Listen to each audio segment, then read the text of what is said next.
boy only cut open the whale's belly and was shocked for 3 seconds, because inside the whale's belly was a girl holding a sword. More amazingly, the girl was still alive, but this made Stern even more uneasy, because this girl might not be human, so he asked Julian to watch her while he went to look up some information. Although Julian was scared, looking at the girl's still charming face, he, who had been single for 18 years, began to blush. He even started fantasizing that when the girl wakes up, she would become his future wife because he was her savior, just as he was imagining her giving birth to 11 children who would win the World Cup. The girl suddenly woke up. Julian stuttered, wanting to tell the girl that he had saved her, but was interrupted by her. She asked for his name, and upon learning Julian's name, she very respectfully addressed him as master and asked him to give her a name. Only then did Julian realize that the girl might have amnesia. Looking at the expectant girl, Julian pondered what name would be good. Just then he noticed the bracelet hanging by the bedside, so he named her Carnelian, because the girl's pupils resembled that gemstone. Little did he know that the act of naming the girl would completely change both their destinies. Just then Stern rushed in, wanting to warn Julian not to give the girl a name, because he had found in an ancient book the girl was a species called seal. They were sealed in various places around the world, only to be awakened by powerful forces. Once a tamer gives her a name, an irreversible contract would be formed. Although they look like humans, they have stronger powers than humans, and would only obey their tamer. When their tamer dies, they would fall back into slumber. But Stern was too late. As the runes on the great sword lit up, Carnelian knelt and swore to accept Julian as her master. Stern could only helplessly accept reality, while Julian was innocently punished. But what puzzled Stern was that he had never found any record of a seal being discovered in a whale's belly. However, it was certain that Carnelian was a high-level seal with a weapon, possessing combat power that tens of thousands of regular troops couldn't match. But Carnelian scoffed and said, "You're underestimating me. Tens of thousands aren't enough to fill my teeth. Destroying a country would be just a piece of cake for me." But the two of them couldn't feel any resonance, and Carnelian didn't feel at all that Julian was her tamer. "I don't know why a cook like you could awaken me." Julian felt offended and immediately retorted, "I've already told you that you woke up on your own. I didn't awaken you." Just then Stern said, "Then let's change masters." They could just transfer Carnelian to someone else who could become a tamer. Julian was very satisfied with this solution. This way he could escape his current predicament. But Carnelian asked puzzledly, "Does this little fishing village really have knights?" "Of course not here, but this village is managed by a lord." So Stern invited the lord's foolish son, Cass Trump. The moment he saw Carnelian, he was conquered by her still charming appearance. Drool flowed from the corners of his mouth, full of admiration. After observing her for 2 rounds, he was extremely satisfied with Carnelian's beauty and figure. He even eagerly extended his lecherous hand, wanting to immediately give her a name, but was swatted away by Carnelian, because her current tamer was still Julian, and no one could touch her without his permission. Cass Trump also regained some sense. This frivolous behavior left Julian speechless. Was such a knight really worthy of entrusting? Just then Cass Trump shouted at him, "What are you dawdling for? Hurry up and start changing masters." So Julian let him give Carnelian a name first, after thinking with his pig-like brain for 2 minutes. Cass Trump excitedly told Carnelian, "Your new name will be Castilla," but no one except himself liked this name. Others asked, "Are you serious?" And next, as long as Julian agrees, the master-changing procedure can be completed. But Julian looked towards Carnelian, wanting to confirm if she was willing to become Cass Trump's servant. But not only did Carnelian show no reluctance, she even urged him to quickly start changing masters. Julian had no choice but to agree. After all, no matter what, a knight was definitely better than a cook. At this moment, Carnelian suddenly lowered her head. Cass Trump thought she was bowing to him. He reached out his palm to caress Carnelian's cheek, wanting to get a good look at his soon-to-be new plaything. But the next second Carnelian swatted him away, saying irritably, "Get your dirty hands off me, you stupid idiot. It seems my name is still Carnelian." It turned out Julian's power was too weak. He couldn't even give the command to change masters. How did trash like you awaken her then? But Carnelian didn't know the reason either, but he felt relieved at this moment, because this way he wouldn't have to be called by that terrible name Castilla. But how could Cass Trump let such a fat sheep slip away? So he drew his thin and long weapon, preparing to stab Julian to death. After all, you're just a lowly person. If I can't get it peacefully, then I'll just take it by force. He even said dying by his sword would be Julian's honor. But just as he was about to stab, Carnelian made her move. Cass Trump's head instantly relocated. "Since you think death is an honor, then go die," she said while gracefully sheathing her great sword. "I'm not wrong, am I, my cook?" By now Julian was already trembling with fear. Looking at the frightened Julian, Carnelian teased, "So my master is seeing someone being killed for the first time. You'll have to get used to such scenes if you're going to be with me." Seeing Carnelian continuously approaching him,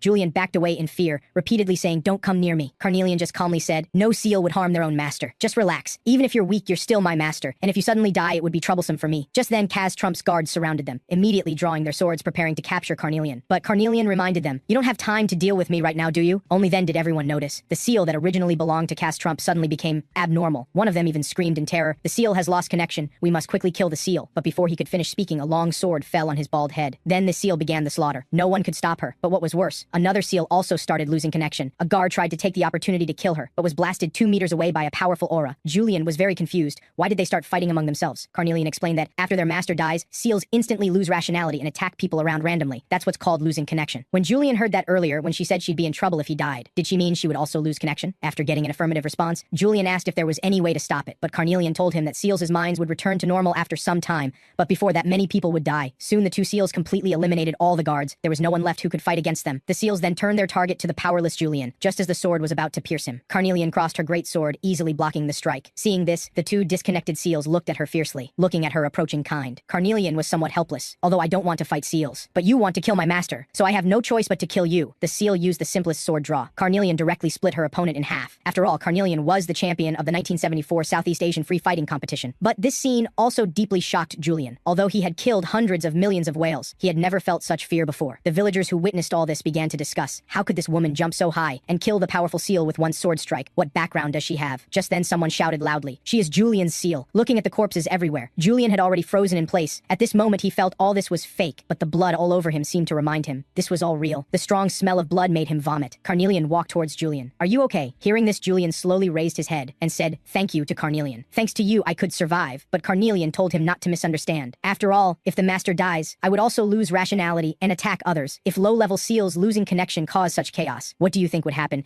if a high-level seal like me lost connection? But Julian still insisted on saying thank you while vomiting. Carnelian could only sigh helplessly. What a useless master. Not only cowardly, but can't even give a seal command to change masters. Julian could only keep apologizing to her and promised he would find a way to solve it. 2.5 hours later, the small fishing village returned to peace. The villagers spontaneously began to clean up the aftermath, thoughtfully packaged up the dead, and contacted the one-stop service at the cemetery. Carnelian still charmingly held her great sword, while Julian looked at the distance with some guilt. Just then Stern found them. "What are your plans next?" Carnelian glared at him and asked back, "Do we need any plans? You killed the Lord's foolish son and seals. How could the Lord possibly ignore this?" But Carnelian expressed indifference. "Just a mere regional lord. Even if he mobilizes all his troops, I can solve it in less than a minute." Stern poked himself in frustration. "I'm not asking how quickly you can kill them." "Then do you mean kill them slowly? That will cost extra." Stern sighed helplessly. "Didn't expect you to be so cold-blooded. But think about it. Even if you annihilate all the Lord's troops, there will be stronger troops and seals coming. Very likely troops from neighboring kingdoms will come. Even imperial troops might come." Carnelian just calmly stared at Stern. Mobilizing troops because of a small rural lord's son. They must be really free. Hearing this, Stern shook his head. "But that's nobility." To this, Carnelian was still indifferent. "Even if kingdom troops come, I only need 2 days." Before she could finish speaking, Julian interrupted. "That way, everyone in the village would die." "So what? Isn't survival of the fittest natural in this world?" Julian clenched his fists unwillingly, saying very unconfidently, "No one thinks they deserve to die just because they're weak." Carnelian raised her arm, pointing to the village. "Why didn't you say such things when that pig was still alive? Do you think he would have spared you? Not only lacking ability, but even your heart is so weak. So what do you plan to do?" "My master." Just when everyone didn't know what to do, Julian suddenly said he would go explain the situation to the Lord, asking for forgiveness for this matter. This simple-minded thought instantly amused Carnelian. "How will you explain? Say you killed his son but still ask for his forgiveness? If it were you, would you agree? Although it's not easy, how would we know without trying?" Just then Stern interrupted the two. "Let me go explain." "Haha, how funny, did you all take the wrong medicine?" But Stern confidently said he could explain everything clearly, whether it was changing masters or the fighting. It was all an unavoidable situation at the time. "It's more suitable for me to go than Julian." Soon it was twilight. Carnelian stood blankly before the graves of the 2 dead seals. Her eyes revealed barely noticeable sadness. Just then Julian suddenly appeared. Carnelian also changed to a calm expression and asked what he wanted to say. Julian happily told her Stern was back. Carnelian was somewhat puzzled. He actually came back alive. Is he back in one piece? Are his head and limbs still attached? Stern lived up to expectations and brought back good news, but they would have to personally apologize for it to be accepted. Julian was happy like a child. "I knew you could convince the Lord," while Carnelian was somewhat disbelieving. Just an apology would do? What madman in this world would readily accept an apology from his child's killer? Stern accused Carnelian of having 2 extreme thoughts. "Have you only seen humanity's ugly side in your thousands of years? Whatever you think, I'm not interested in such ridiculous things." Julian immediately put on an earnest expression. "Please, Carnelian, just come with me." Seeing this, Carnelian could only sigh helplessly. Agreeing to Julian's request, since master says so, I naturally have to comply. So the two set off overnight for the Lord's castle with a small donkey. But during their rest break, they were surprised to learn that Carnelian didn't need to eat to survive. The energy around her was her food, just like how plants can photosynthesize. These strange pieces of knowledge left Julian full of questions. Carnelian could only sigh helplessly. "Forget it, you don't need to understand these." But seeing Julian eating his spicy strips with relish, she immediately snatched them away. "Weren't you saying you don't need food to survive? Why snatch my spicy strips? There's still my saliva on them. Wouldn't that be like an indirect kiss?" Before he could finish speaking, Carnelian spat out the spicy strips, while Julian reached into his backpack, took out spicy strips and continued chatting with her,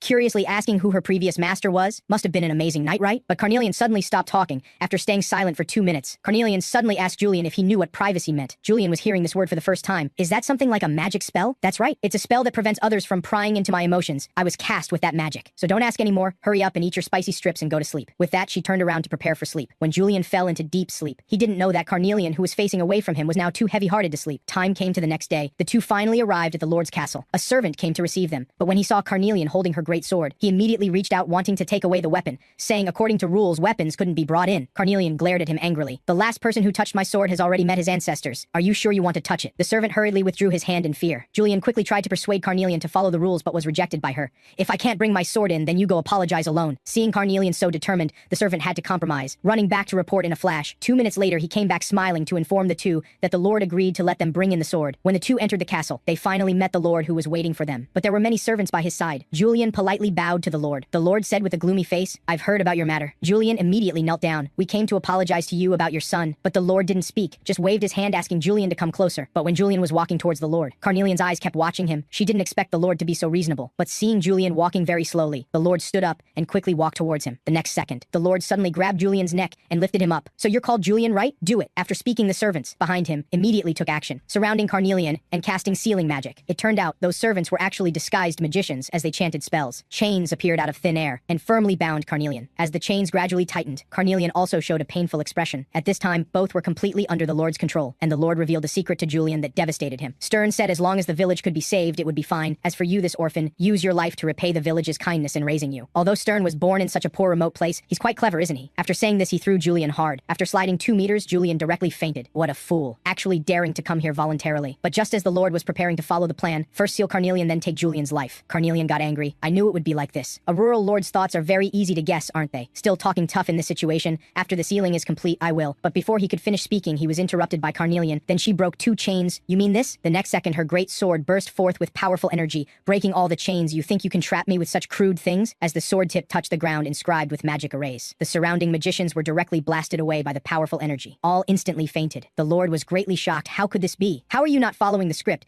Did you knowingly walk into this trap? You just realize now? You should have guessed this outcome when your pig-like son died. But the Lord didn't plan to give up, so he immediately called for his secret weapon, while Carnelian suddenly raised her great sword, throwing it towards the dark corner behind the Lord, then amazingly hit someone. This little rat wouldn't happen to be your secret weapon. With the death of the Lord's secret weapon, the Lord finally felt fear. Looks like you're the real fool. Then Carnelian began chanting spells. Energy from the surroundings continuously gathered towards her. The Lord finally realized the seal before him was actually a high-level 1 proficient in both physical and magical combat. While Carnelian calmly said, disappear. The next second, a huge burst of energy shot skyward. The entire castle began to shake. After a huge explosion sound, the entire Lord's castle was razed to the ground. When Julian woke up, he found Carnelian had been protecting him. But the scene before him made him somewhat panicked, so he asked where the Lord was. Carnelian raised her hand, pointing in a direction. But it made Julian greatly shocked, because there was only ruins there. After this incident, Julian finally grew up a bit. So you knew from the beginning this was a trap? Carnelian calmly told him. You understand the principle that like father like son, right? The Lord like his son wasn't any good person. Moreover, keeping such a guy would only cause headaches later, so from now on don't have such useless sympathy. But the next second, Carnelian prepared to leave with an unfriendly face. After all, there's still one person to deal with. In the night fishing village, the villagers were discussing. Why was Julian's seal preparing to kill Stern? Weren't they close enough to share underwear? Suddenly Carnelian spoke. I allow you to say 2 last words. Stern closed his eyes as if already accepting his fate, but still said something that Carnelian found laughable. To save the village, I really had no choice. Hearing Carnelian was going to kill Stern, the always slow Julian was shocked. You didn't say you would kill him, Carnelian. He also had no choice but to make such a choice for the village. But Carnelian asked him back, would you do the same in his position? Using having no choice as an excuse to ease your guilty conscience. How disgusting. Hearing this, Julian couldn't refute, because he really wouldn't do that. But even so, he didn't want Stern to lose his life for this. So he pushed away Carnelian's great sword, requesting as her master to spare Stern. But Carnelian again pointed her sword at the ashamed Stern. Human nature is selfish. Weren't you curious about who my previous masters were? For thousands of years, my body and heart have been constantly defiled by those people, forever only being used by so-called masters, then falling into slumber. This is my sad fate as a seal. Seeing Carnelian break the secret magic seal, speaking out the secret hidden in her heart, Julian gently grabbed her hand. Although I don't know what you've been through, but I won't do the same things. I will help you. Please believe me. Hearing this, Carnelian fell silent, then sighed helplessly. But the next second, her tone suddenly changed. Fine, I won't kill him. How can a master beg a seal? I almost died from embarrassment. Hearing he wouldn't be killed, Stern guiltily said thank you to her, and Julian also chose to forgive him. Although I still can't believe you betrayed me, but I believe you were really thinking for the village. Just then Carnelian suddenly said, you said you would help me, right? But Julian replied he didn't know what to do, but he would do his best at anything within his ability. While Carnelian demanded that he first become a knight, then find her a rich and excellent knight master. Julian felt like he had been cuckolded, but also felt it was reasonable. But Carnelian looked into the distance and continued, we need to go to the city first. There will be ways once we get there. Just then Stern told them, a merchant was returning to the city tomorrow. They could take his carriage to leave, and promised to prepare for their long journey. But Carnelian didn't seem very appreciative. Left, without acknowledging Stern. Only Julian looked back reluctantly, but Stern lowered his head in shame. Little did they know this farewell would leave them with no chance to meet again. The next morning, Carnelian changed into new clothes. Even she felt great, but was somewhat dissatisfied with Julian. Why did you bring so many things? Julian proudly said, humans are different from seals. There are many things to prepare. As the clip-clop sound approached, the merchant's carriage stopped in front of them. Carnelian asked the merchant where had the most knights, and they must be proper knights. After thinking for a while, the merchant suggested they go to Beersheba, because there would be a royal duel there in a week. The so-called royal duel was fighting in front of the king. It was dueling where knights killed each other to attract the king's attention. These words startled the merchant, because such words would certainly cause big trouble if heard by knights. But Carnelian was very contemptuous of so-called knights. Worst case, just kill them with one sword. But the merchant was going to Slock, then suggested they could take a ship there. That way they could reach Beersheba before the duel began.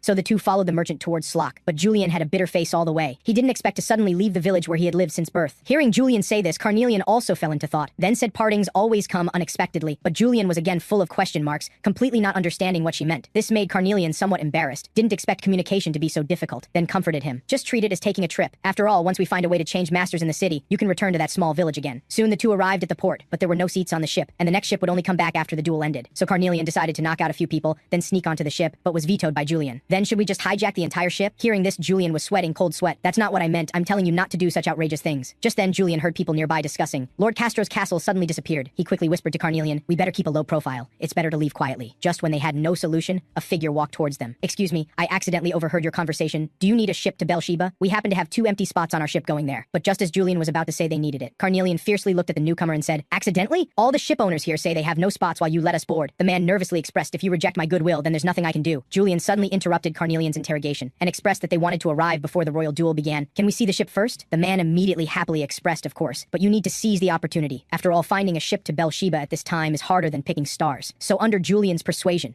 the tired and irritated Carnelian had to follow him. Really don't know whether to call him kind or ignorant. Little did they know Carnelian's suspicion would prove true again, because the man was Bernie, a member of the smuggling ship, and now the two had become prey in his eyes. At this moment, Carnelian was very reluctant to follow Julian onto the smuggler's ship, but Bernie told them, unfortunately, you two can't stay together. Men and women must stay separately on our ship. The two immediately became awkward, with Julian quickly explaining that they weren't that kind of relationship. But Bernie mischievously looked at Carnelian saying, oh, so you haven't defined your relationship, yet making them even more awkward. Then Bernie showed them to their rooms. While he was leading Julian to his quarters, he kept smirking at Carnelian. When Julian arrived at his accommodation, he found everyone looking listless. Suddenly the door slammed shut, startling Julian. He tried to open the door, but a man told him that the doors would remain locked until the ship departed, because this ship wasn't registered, meaning if anyone on board disappeared, no one would know. Julian then realized he might have encountered the legendary human trafficking ring, and immediately thought of Carnelian. He desperately tried to break open the door, but to no avail. Just then he noticed a box nearby, so he used the box to break the door lock, and immediately ran out to look for Carnelian. But after searching all the rooms, he couldn't find her. Just then there was a rumbling sound, and Julian immediately sensed something was wrong. He rushed towards the deck, constantly praying in his heart, please, Carnelian, don't destroy the ship or we won't be able to get to Beersheba. When he burst onto the deck, Carnelian happily waved at him. I didn't expect my master to be so gutsy, actually knowing to break down the door to escape. Did you come to save me?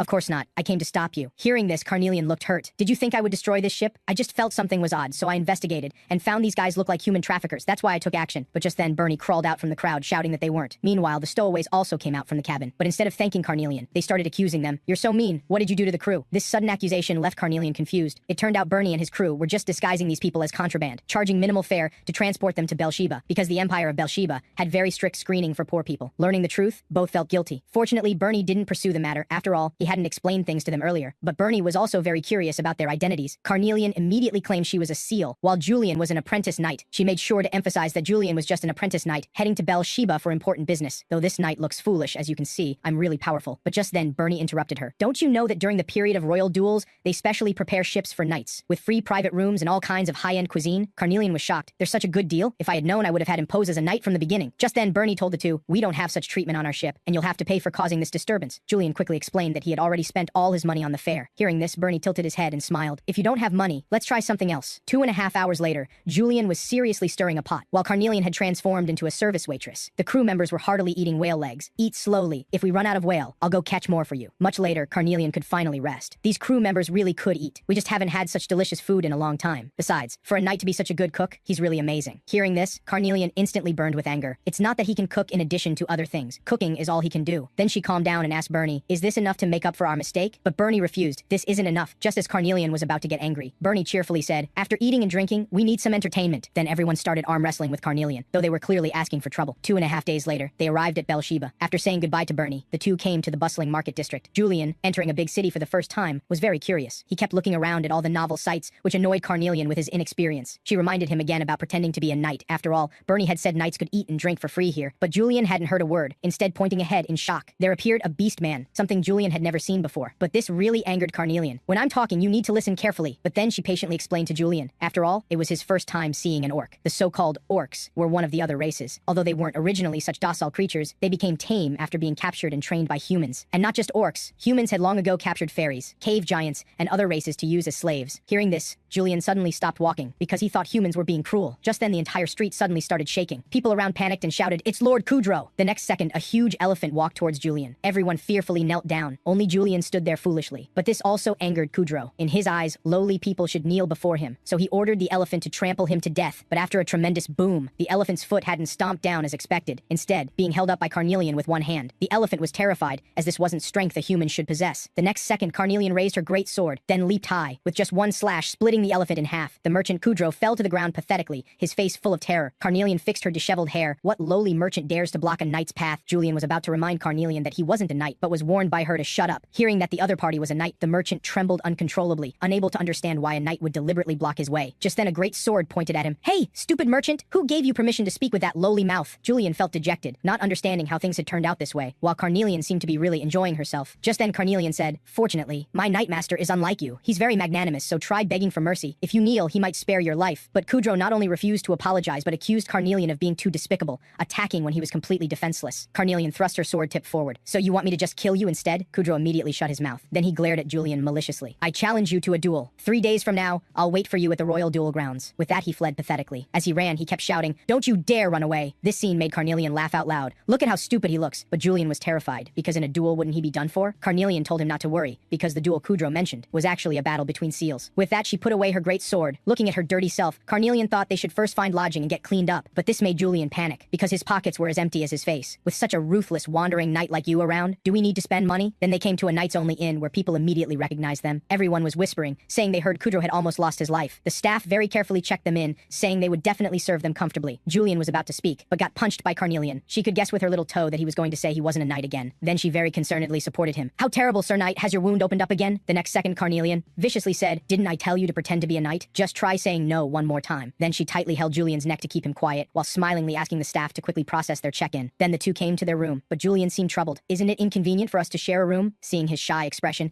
Carnelian chuckled. "I didn't expect you to have such dark thoughts, though you were like this on the ship too. You really are stupid wanting to stay separately from a seal. You should know that for a knight, a seal is like their sword and shield, something to keep by their side at all times." With that, Carnelian started looking for something. 2.5 hours later, Julian was boredly eating an apple when he was attracted by a languid voice. He saw Carnelian fresh from her bath, comfortably stretching. Seeing Julian's face turn red, "How did your clothes end up like that?" It turned out the inn's provided clothes had been modified by Carnelian. "That old-fashioned style doesn't suit me. I'm very avant-garde after all." With that, she started teasing Julian, scaring him into quickly turning his head away, his face red as he said she was going too fast. "I want to get off this ride. What are you afraid of? You're supposed to be a ruthless, wandering knight." But just as Carnelian was preparing to rest, she suddenly stood up, because she sensed a powerful presence approaching. Then a voice sounded outside the door. "Sir Knight, are you inside? Sorry to disturb your rest, but Knight Lai hopes to meet with you both." It turned out that when Carnelian arrived in Beelsheba, Lai's seal had sensed her presence, and seemed quite familiar with her, and guessed that someone who could awaken her must be the Empire's most powerful knight. So Dietrich planned to visit them before the royal duel began, to see for himself just how strong this knight was. While Carnelian had heard of the Dietrich Villengeltauen Waiwen Muben Osas family, that famous knightly family of the Empire. Though unsure why they suddenly came, at least she sensed no killing intent, but Carnelian still picked up her great sword ready to fight, while Julian, hearing there was no killing intent, directly invited them in. But this sudden action startled Carnelian, but it was too late to stop him. Fortunately, the two who entered were very respectful, directly stating their purpose, just visiting the famous knight. Thanks to Carnelian's coaching, Julian somewhat embarrassedly admitted he was that knight. But to lie, this didn't look like a powerful knight at all. Fortunately, Carnelian keenly noticed this point. After all, Julian looked like a complete country bumpkin who knew nothing of knightly etiquette. To dispel Lai's doubts, Carnelian immediately said, "My master belongs to no country, just a free knight in training, so he's very wary of revealing his family name." Julian played along, quickly inviting the two to sit and talk. But this made Lai believe even more that they must be hiding something. This sword was not only clumsy, but had no blade. Everyone thought it had no killing power, but it could not only kill pigs, but easily split an elephant in half. This also made Julian very curious. Could it be that the sword stance and footwork determined its killing power? But Carnelian said, "The true blade lies in the heart of the wielder. Even the sharpest treasure sword, if the heart is dull, couldn't cut even a leaf. And for me, what's most important is precisely that it has no edge. That way I can sleep while hugging it. Super cool in summer." And it also had a very cool name, Mad Sword Mistral. Carnelian could feel that this guy liked the name. Just then, Lai and his seal came to greet them, and very concernedly told them to be careful in the duel. Carnelian happily greeted them back, saying there was nothing to be careful about. This kind of small match wasn't even a warm-up for her. It turned out the two had bonded over drinks at last night's gathering, becoming good girlfriends. A drunk Carnelian had almost revealed Julian's fake knight status. As the match began, Carnelian walked into the dueling grounds, while Julian and Kudro sat in the viewing stands. His seal was a fat man named Gashak, whose terrible stench made Carnelian somewhat unbearable. Her disgusted expression instantly angered Gashak, so he launched the first attack, then smashed his axe down hard where Carnelian had been. But as the dust cleared, Carnelian was no longer there, instead appearing behind him. "Are you taking after your master? Your movements are really too slow." Gashak immediately swung his axe backward, but missed again. Carnelian leaped high, doing 2.5 flips before landing steadily, but this drew boos from the audience. "Don't just keep running away, fight him." "Heh,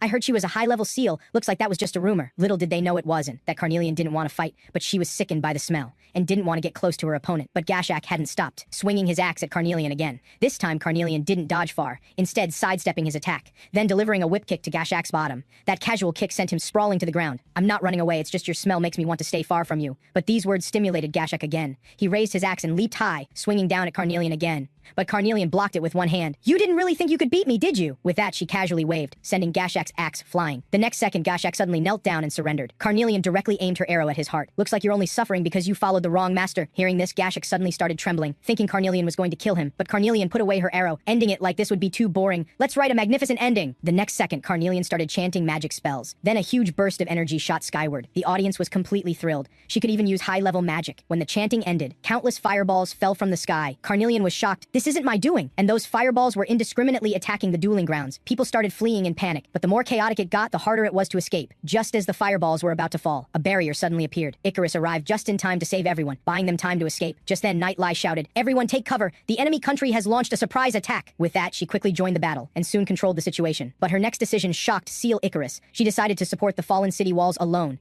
while arranging for Icarus to defend against the enemy's airstrikes, because blocking the siege weapons required his defensive barrier. Icarus could only reluctantly agree, but for Nightlie's safety, Icarus enchanted her weapons with defensive magic. Looking at the enchanted weapon in her hand, Lie gave Icarus an order. "If I die, go find another master. In war, you never know what might happen, and no one can resist you in an unlinked state." Icarus closed his eyes reluctantly and bowed, then rushed off to his battlefield. Nightlie looked up at the battlefield ahead, her eyes full of determination, then quickly went to provide support. Meanwhile, Carnelian was leisurely eating snacks. Julian suddenly asked, "Why did Lady Lie refuse our help?" It turned out that at the dueling grounds, Carnelian had easily dealt with the enemy forces that charged in. She was very unhappy about them disrupting her duel, so she asked Nightlie if she needed help. Unexpectedly, Lie refused. As a knight of Lizenbell, she could handle it herself, and told them to retreat to the inn first. It was in the inner city, and still safe for now. To this, Carnelian explained, "Knights are people who stake their lives on what they protect. But we've been saying you're a free knight, and free knights are people who don't apply that conviction to countries. It can be a narrow-minded heart, or it can be the way of knighthood. Asking a free knight to help your country is like asking someone to temporarily set aside their own convictions." Then Carnelian changed her tone. "Besides, if you want to get involved without having the strength, that's just meddling." Julian could only lower his head in frustration. Seeing this, Carnelian smiled and said, "But you have a super strong seal that doesn't match your abilities." Hearing this, Julian stared wide-eyed in disbelief. Carnelian responded with a smile. Meanwhile, on the tense battlefield, with Nightlie joining in, the situation was quickly brought under control. But not far away, a figure was watching Lie. She really hasn't changed at all, whether before or now, still looking fragile yet incredibly strong. Then he drew his sword and charged at Lie. Lie's sixth sense made her detect the danger. She immediately turned and swung her sword. The man smiled and said, "Long time no see, Lie." Lie held her sword with both hands, struggling to block, and angrily said, "So it's you, Jared." This sword was covered in poison, but Lie didn't dodge, instead blocking it with her arm, because only she could stop Jared now, and the longer this dragged on, the worse it would be for them. So Lie didn't block with her sword, but thrust her sword hard into Jared's kidney. But this attack wasn't completely successful, only causing Jared superficial damage. But this shocked him. He hadn't expected Lie would sacrifice herself to try to kill him. Meanwhile, the poison began spreading rapidly. Lie's body could no longer move. Jared seized the opportunity, preparing to deliver a fatal blow to Lie. But just as he charged forward with his sword, his seal showed a terrified expression, warning him of approaching danger. The next second, something crashed down hard in front of Jared. As the dust gradually cleared, two figures slowly appeared. There stood Carnelian holding her great sword, saying, "Aren't you two a bit too much? Ganging up on one person when you're both grown-ups?" Seeing Carnelian, Lie was very surprised. She hadn't expected the wandering knight Julian would choose to help. Carnelian raised her sword, saying, "Let me end this battle." Seeing Carnelian, Karina was shocked, because the person before her was the enemy who had killed her previous master. Now with her enemy before her eyes, Karina angrily shouted, "I'll kill you!" With that, she swung her fists at Carnelian, but was easily blocked by the great sword. "Isn't your greeting a bit too rough?" But when she saw the other's appearance, her eyes showed some shock, so she swung her sword to force Karina back, then asked, "I think I've seen you somewhere before, so you still remember what you did?" But just as Karina was about to attack again, she was stopped by Jared. Carnelian's appearance had disrupted his plans. Their side was now at a tactical disadvantage, so he immediately decided to abandon the battle. But Karina didn't want to give up this chance for revenge. Hearing this, Jared sternly questioned, "Are you planning to disobey my orders? Do you want to die?" As a seal, Karina could only reluctantly accept Jared's command. Seeing Carnelian's disdainful look, Karina said hatefully, "Just you wait, I'll come find you soon." All right, I'll wash up and wait for you." As Jared led his people away, this battle also ended. When he returned to Hemon's military camp, Commander O'Neill angrily questioned why he didn't keep his promise. Their side was about to break through the enemy's defenses, but Jared retorted, "You're the one who broke the promise. Besides Lie and Icarus, there was another seal there, and a highest level one at that." O'Neill was shocked. "You mean Lizenbell has another knight as powerful as Lie?" Hearing this, Jared berated him, "You're really useless, not even fully grasping the enemy's combat strength." O'Neill then realized that rumored ruthless wandering knight had perhaps decided to pledge loyalty to Lizenbell. At this, Jared told O'Neill the contract was void, and mockingly told him, "You can spread word that I ruined this sure victory. After all, it would be too cruel if the weak weren't even allowed to brag." Meanwhile, though Lie was out of mortal danger, she needed to return to the royal city quickly to completely cure the poison. But what troubled her most was why Jared would appear before her as an enemy mercenary. He was talking about having me bear his children just 2.5 years ago. Just then a knock at the door interrupted her thoughts. Someone brought a fruit basket to visit Lai, and they were told they needed to go to Lizenbel's royal city, because His Majesty wanted to express gratitude to the two who had protected Belsheba. Unexpectedly, Julian suddenly confessed he wasn't a knight, just a cook who could kill whales. But Knight Lai wasn't surprised at all, saying she had guessed it already. But your help to Lizenbel was an undeniable fact. Carnelian also advised from the side, go accept the praise, you'll definitely get a big reward. Then she raised her hand to ask Lai, I see you and Jared seem to know each other. You seem to be fighting to the death, but didn't really want to kill each other. Seeing Knight Lai lost in thought, Carnelian hurriedly said it was fine if she wasn't comfortable talking about it. It turned out they not only had the same master, but had once been engaged. Just as Julian was curious why they became enemies, Carnelian suddenly sensed a dangerous presence. Icarus quickly moved to protect Lai. The next second, the windows started shattering. Carnelian immediately grabbed Julian to dodge, while Icarus quickly deployed a protective shield. Then Jared appeared with his seal. I've come to settle this, Lai. Raise your sword. Just as Carnelian was about to help, a fist suddenly came at her. Though she barely dodged it, her face was still injured. Karina continued attacking without pause,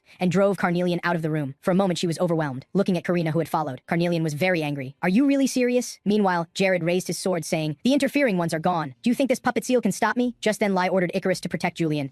The battle with Jared had to be ended by herself. This arrangement also surprised Jared. He hadn't expected Lai to be so composed while injured, but he wasn't one to show mercy to women. Lai, with unresolved poison, couldn't possibly match him. Jared even gloated that Knight Lai would die here today, yet he hesitated to deliver the final blow. Looking at the panting Lai, Jared couldn't help but mock her. Look at how helpless you are now. What a waste of the Blue Raptor title. With that, he slashed at Lai again, knocking the weapon from her hand. Lai could no longer fight, falling to her knees. The next second, Jared's sword pointed at her. Now Lai was actually finished, but just as he raised his sword to strike, his sword was knocked away. Icarus had broken his resonance with Lai, disobeying her orders to intervene. Lai asked in disbelief how he had done it. Icarus explained that seals must protect their master no matter what, but this also angered Jared, who swung his fist at Icarus. Icarus immediately raised a defensive shield, but under Jared's continuous punches, the shield was finally broken. Icarus was badly injured. Just as Jared was about to kill him with one sword strike, Lai suddenly appeared and knocked him back. Aren't I the one you're looking for? So leave others alone. Seeing Lai's fighting spirit restored, Jared suddenly lowered his sword. Then he suddenly started laughing. Finally, you show me the face I know. The human Lai hidden behind the knight's mask. With that, he actually sheathed his sword and left. But after he left, Lai found something left on the ground, and this was Jared's antidote. Now the two were preparing to head to the royal city, unaware that this journey would be extremely dangerous. It turned out that far away in Hespabakong, the emperor had already received orders from the first emperor of Oban Bahar to capture Carnelian alive, and had sent out the country's high-level knight, who possessed 2 high-level seals. Capturing the current Carnelian for him was almost overkill. Carnelian looked at Julian, who hadn't spoken the whole way, feeling guilty. Could she have gone too far? It turned out that last night, Julian had asked Carnelian if her previous name was Jirang. Although Carnelian admitted it, she refused to tell Julian about her past. Julian hadn't pressed further.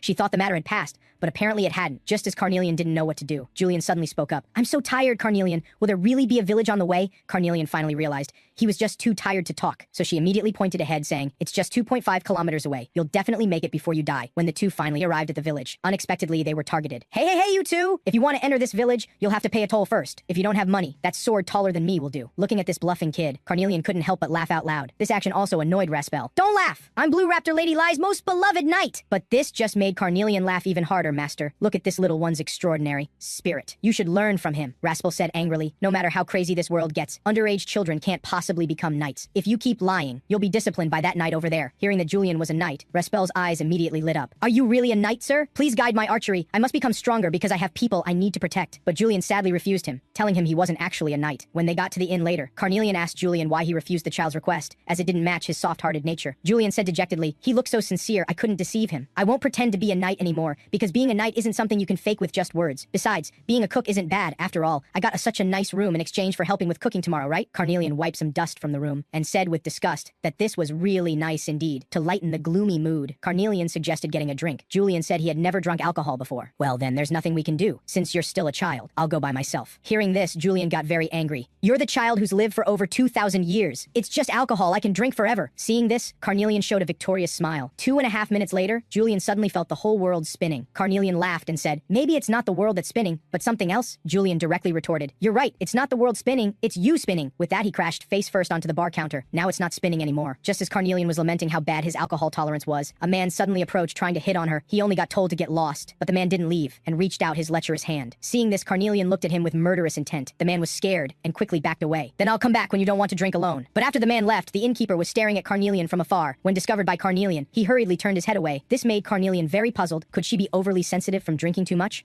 The beautiful singing fairy before us is the top performer here. All fairies are born singers. Though a male fairy, he possesses beauty, surpassing even female fairies. That's how Melquint became the star performer here. But his tragic past and slave status fill his songs with sorrow. Even passing dogs would cry upon hearing them. But thankfully, someone has always protected him, giving him a glimmer of hope in his miserable life. The next day, Julian wakes up from his hangover. The owner harshly orders him to cook, but just as he's showing off his skills, Melquint suddenly appears in the kitchen and asks him for a drink of water. Looking at Melquint, who maintains grace even while drinking water, Julian's weathered face unexpectedly turns red. This woman is incredibly stunning. Just then, Raspel suddenly appears, having come to find Melquint. Upon seeing Julian, he angrily points and shouts, "You sneaky fake knight! What tricks are you trying to play on my Melquint?" Fortunately, Melquint quickly explains that he came for water himself, which makes Raspel drop his hostile attitude, but he still waves his wooden sword, warning Julian, "If you dare bully Melquint, I'll stab you with my sword." Then proudly tells Melquint, "I'll stake my honor as a knight to protect you." He bids farewell to Melquint and happily runs off to practice swordsmanship. But just as he reaches the door, he bumps into someone. The person is that same man who tried to harass Canelian. "Watch where you're going, you brat." But when he sees Melquint, he immediately whistles, "Isn't this the fairy from yesterday?" Getting closer, he remarks that there's more than just grace about him. His offensive manner makes Raspel very angry. He raises his wooden sword and strikes the man from behind. Though the blow isn't strong, it's extremely insulting. The man angrily knocks Raspel to the ground with one punch,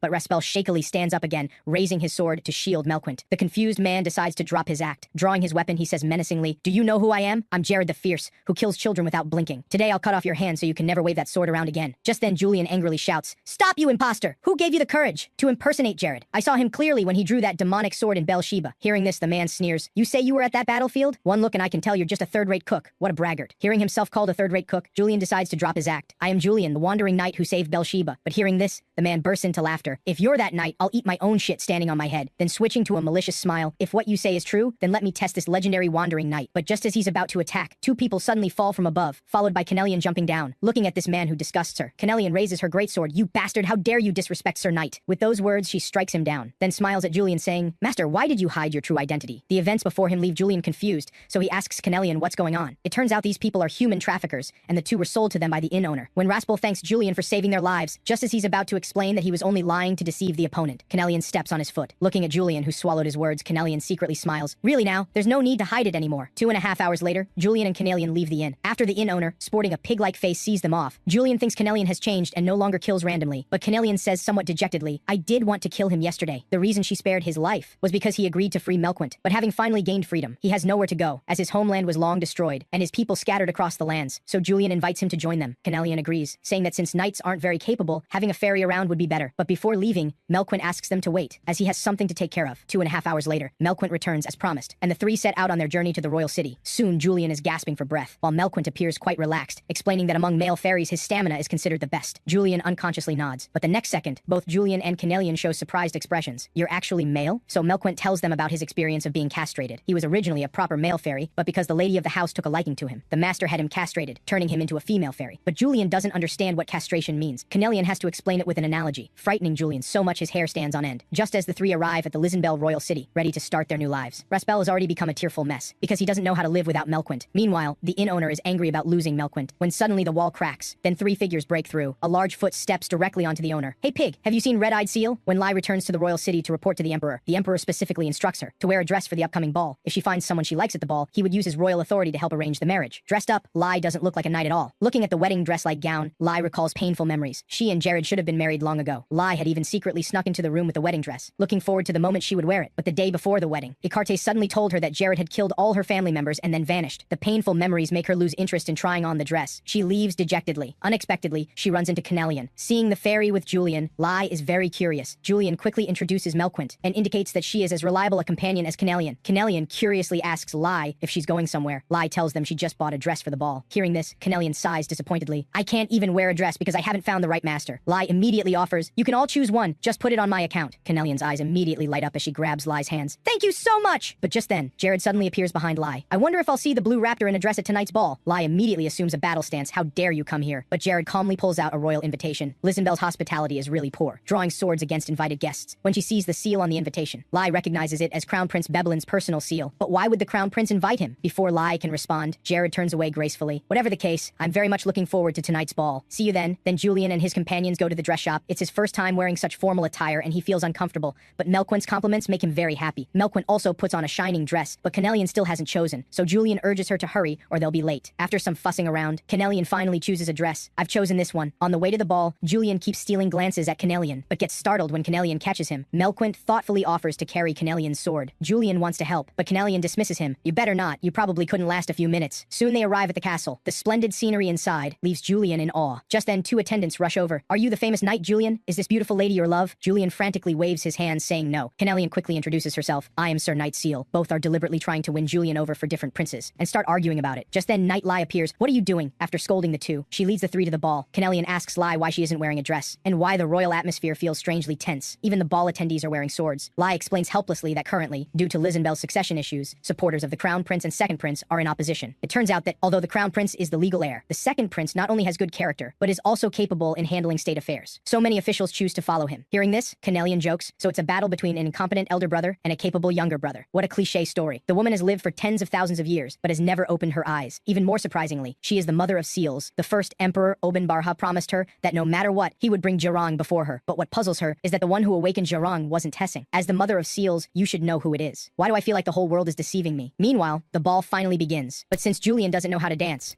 Canelian has to teach him on the spot. To Melquint's beautiful singing, Canelian happily asks, "Do you want to dance too?" Under Canelian's guidance, after 2.5 turns, Julian somehow learns to dance, though it's your first time. You're not bad at all. Just then, a servant appears breathlessly. Apparently, the king is looking for them. Canelian is already eager to receive rewards. "Let's go, my Sir Knight." Meanwhile, Jared, who is wandering around, is suddenly ambushed. His attacker is Knight Lai. "You once tried to defeat Lizenbel. Now you casually come to attend the ball. What are you planning?" Jared smiles and says, "I'm not interested in such a small country. You should know why I'm doing this, Karina." But Lai says, "Don't call me that. I am now Knight Lai of Lizenbel. And why did you name your seal after my former name?" Hearing her insist on being Knight Lai, Jared becomes angry. "How long are you going to be a dog? To those fools who put the kingdom in danger, they only hinder you from becoming a greater knight. Just wait and see, you'll know how naive you are." When everyone arrives at the Great Hall, the Emperor expresses gratitude for Julian's help, but Julian says he hasn't really done much. This infuriates Canelian. Fortunately, the king doesn't mind, and even invites him to become a knight of Lizenbel. Just thinking about becoming a royal knight and getting a mansion and farmland, living a shameless life, makes Canelian very excited. But Julian refuses. Canelian is absolutely furious that he kicked away such good fortune that came knocking, just as the king wants to try persuading him again. The Crown Prince suddenly stands up. "Your Majesty, pardon my interruption. What Lizenbel needs most now is not excellent knights but stable royal authority. You must quickly designate an heir." Ministers supporting the Second Prince also step forward, urging him to quickly determine the heir. Such behavior makes the king very angry. "All of you shut up. How dare you engage in power struggles at an occasion meant to welcome guests? Has greed blinded you so much that you've lost all dignity?" Originally, the king planned to announce the heir sometime later, but announcing the heir at this victory celebration would also be a good choice, and the king designates Second Prince Lance as heir. Such a result is unacceptable to the Crown Prince. He kneels and begs the king to redesignate him as heir, but receives the king's rebuke, who reveals his assassination of political opponents and private army training. "If someone like you sits on the throne, your greed will ultimately lead Lizenbel to destruction." The Crown Prince, losing all hope, loses his mind, suddenly draws his sword and stabs at his father. Lai immediately rushes to stop him, but being too far away, she can't stop it in time, can only point her sword at the Crown Prince in frustration. "Lai, a royal knight pointing a sword at royalty. Does this seem right? Don't make me doubt your loyalty to the royal family." With that, he raises his sword and shouts, "As the king of Lizenbel, I order you to completely seal off the royal city. Today I will kill all the treacherous ministers who oppose my succession." Then countless soldiers rush in, surrounding everyone present. Jared also appears beside the Crown Prince. Then the Crown Prince asks Julian, "If you're willing to follow me, I'll give you wealth and honor beyond imagination." Julian firmly refuses him, because he won't collaborate with someone who killed their own father. Hearing this, the Crown Prince points his sword at Julian. "What an ungrateful fellow. Lai, kill this guy first." But Lai not only doesn't act, she even throws away her sword, and announces her resignation from knighthood. From this moment on, she will no longer follow royal orders, but will protect Lizenbel according to her own will. The Crown Prince angrily orders his men to kill Lai, but no one moves. They not only fear Lai's great strength, they are even more unwilling to attack such a selfless knight. So the Crown Prince orders Jared to kill everyone who defies him. But Jared tells him very fiercely, "I only agreed to come to the ball, so don't order me around casually. But thanks to you, Lai finally gave up her knighthood." The change in situation makes Canelian very happy.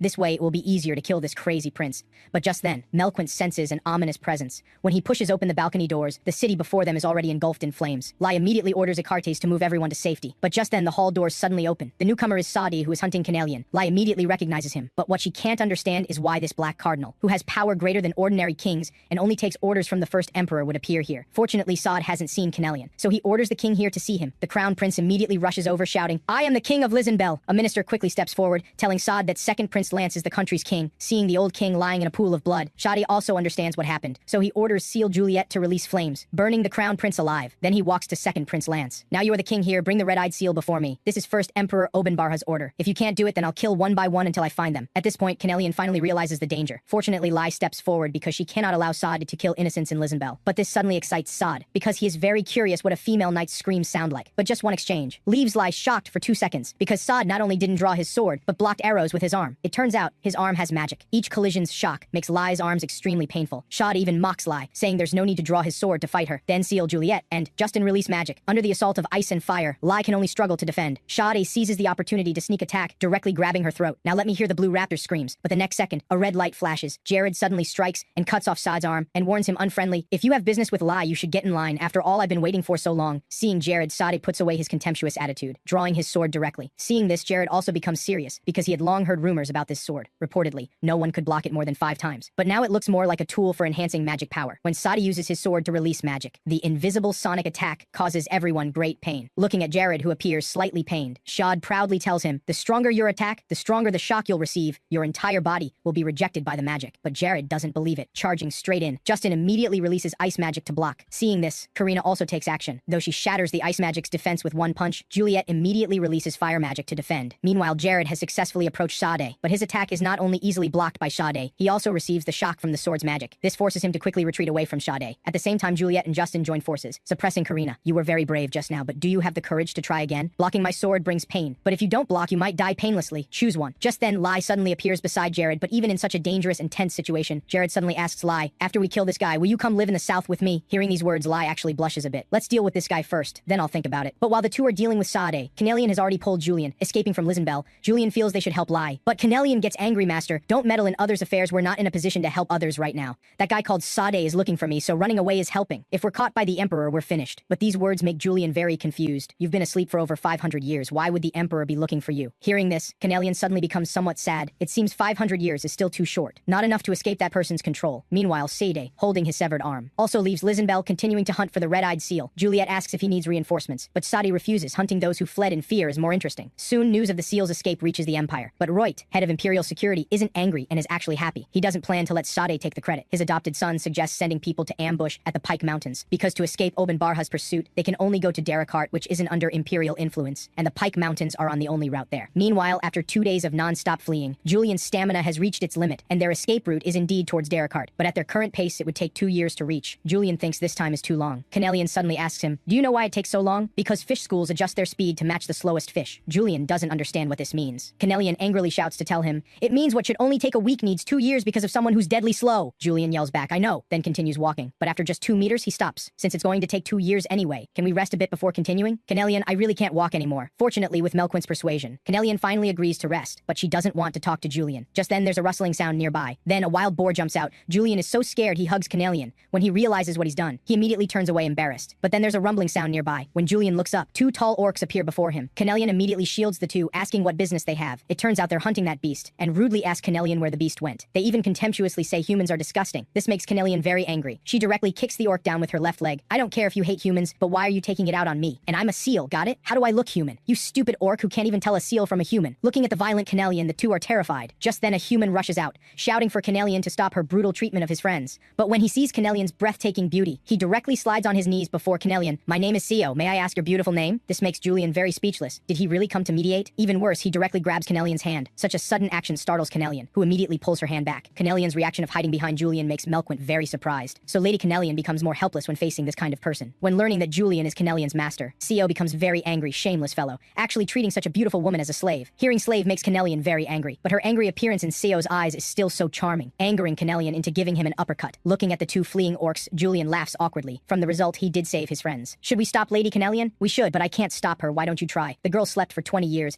Everyone thought she would never wake, but the man firmly believed she would wake up. Just when the villagers were forcing him to sell the girl, Sio suddenly returns. Whoever dares touch a hair on Amaryllis, I'll make them end up like me. Leto looks puzzled. Son, what's wrong with you? Canelian shows a friendly smile as she sends Sio flying. Nothing much, just some love from a beautiful lady. Sio quickly introduces to everyone, they are guests I met, although this man is unremarkable. The fairy and lady with him are very beautiful. Leto takes the opportunity of greeting guests to send the villagers away. But while they are drinking tea, Canelian tastes that the tea leaves are from Zulihul, that famous vacation destination that disappeared over 100 years ago. This surprises Leto, so he asks if Canelian is a seal. Canelian not only happily confirms but also praises Leto's eyesight as being much better than his son's. But Sio doesn't know what a seal is, even thinking they're no different from slaves, which greatly angers Canelian. His father can only explain to him, a seal is a being who lives to awaken their trainer under the guidance of fate. Hearing this explanation, Sio immediately kneels before Canelian. It seems our meeting was arranged by fate, let me awaken you. But gets kicked flying by Canelian. I'm already awake, you fool. What puzzles Canelian is why they want to sell that girl. It turns out the orcs near the village often hunt the villagers' trained wild boar Pagey, thus creating conflicts with the villagers. To this, Melquint expresses understanding, because from the orcs' perspective, it's hard to understand that wild boar Pagey belongs to humans. So the villagers called in mercenaries, wanting to subdue the orcs. But the mercenaries mercenaries keep pressing the village for payment. Therefore, the poor villagers thought of selling Amaryllis. Canelian expresses wanting to see that seal. So, under Seo's guidance, everyone comes to Amaryllis's room. But after observing for 2.5 minutes, Canelian says this seal is strange, because even with sleeping seals she can sense some aura, but she can't sense any aura or power from this child. Seo excitedly says nearby that he will awaken such a pure and delicate Amaryllis no matter what. But Julian solemnly tells him, don't guess her personality before she wakes up. When Canelian was sleeping, I also thought she was pure and delicate. Before he can finish speaking, Canelian comes over. What did you just say? Frightening Julian into silence. Then he says to Seo, you think just anyone can awaken a seal? But Seo points at Julian saying, such a weak person awakened you. Why can't I? How dare you look down on my master? Although he's not impressive at all, he did awaken super powerful me. Julian, feeling belittled, holds back his anger. Not daring to look at Canelian, he just turns around and mutters, cooks are also great. But just then a voice comes, please tell me your name. Julian is confused. Why say it again? Did you forget my name? Canelian. But Melquint surprisingly tells Julian, it wasn't Lady Canelian who asked, only to see the girl looking at Julian saying, please say my name. The two are completely shocked. What is going on? I'm just a cook, not a powerful knight. But the girl still asks Julian to say her name. Seo suddenly interrupts the girl and tells her your name is Amaryllis. I've been waiting for you to wake up, but is ignored by the girl, who turns back to continue asking Julian her name. This greatly angers Seo. Did you deliberately get close to me just to steal Amaryllis? Seeing this, Julian turns to look at Canelian. Let's run first. With that, he escapes from the bedroom. Canelian quickly follows. Melquint very politely bids farewell to the village chief and leaves too, leaving only the girl continuously mumbling Julian's name. Canelian comforts him. We're already being hunted by First Emperor Odin Barha. One more seal won't make much difference. But Julian isn't comforted. Just then Melquint says he smells alcohol. Julian immediately gets excited. There's nothing a drink can't solve. If there is, then have another. With that, he excitedly rushes toward the tavern. Looking at Julian running away, Canelian tells Melquint a little-known secret. It turns out people misunderstand that only humans can awaken seals. The real key is that only powerful beings who can control seals can manifest seals. But this makes Melquint even more confused. Then what about Master Julian? To this, Canelian believes, powerful must have many meanings. This extremely weak master must have some powerful aspect I don't know about. But when Julian arrives at the tavern, the server tells him there's no more alcohol, because all the alcohol was bought by these mercenaries who are subduing the orcs. Just then, Canelian and Melquint also arrive at the tavern. The mercenaries immediately get excited. Who would have thought such a remote place would have such beautiful ladies and fairies? They even rudely tell Canelian to pour drinks for them, to keep them company, and threaten Julian to leave his companions and quietly get out, or they'll kill him. But Julian not only doesn't leave, instead he directly goes to the mercenary leader, snatches his sword. If you're confident, then try to kill me. The mercenary leader is directly frightened by this aura and falls to the ground, continuously backing away,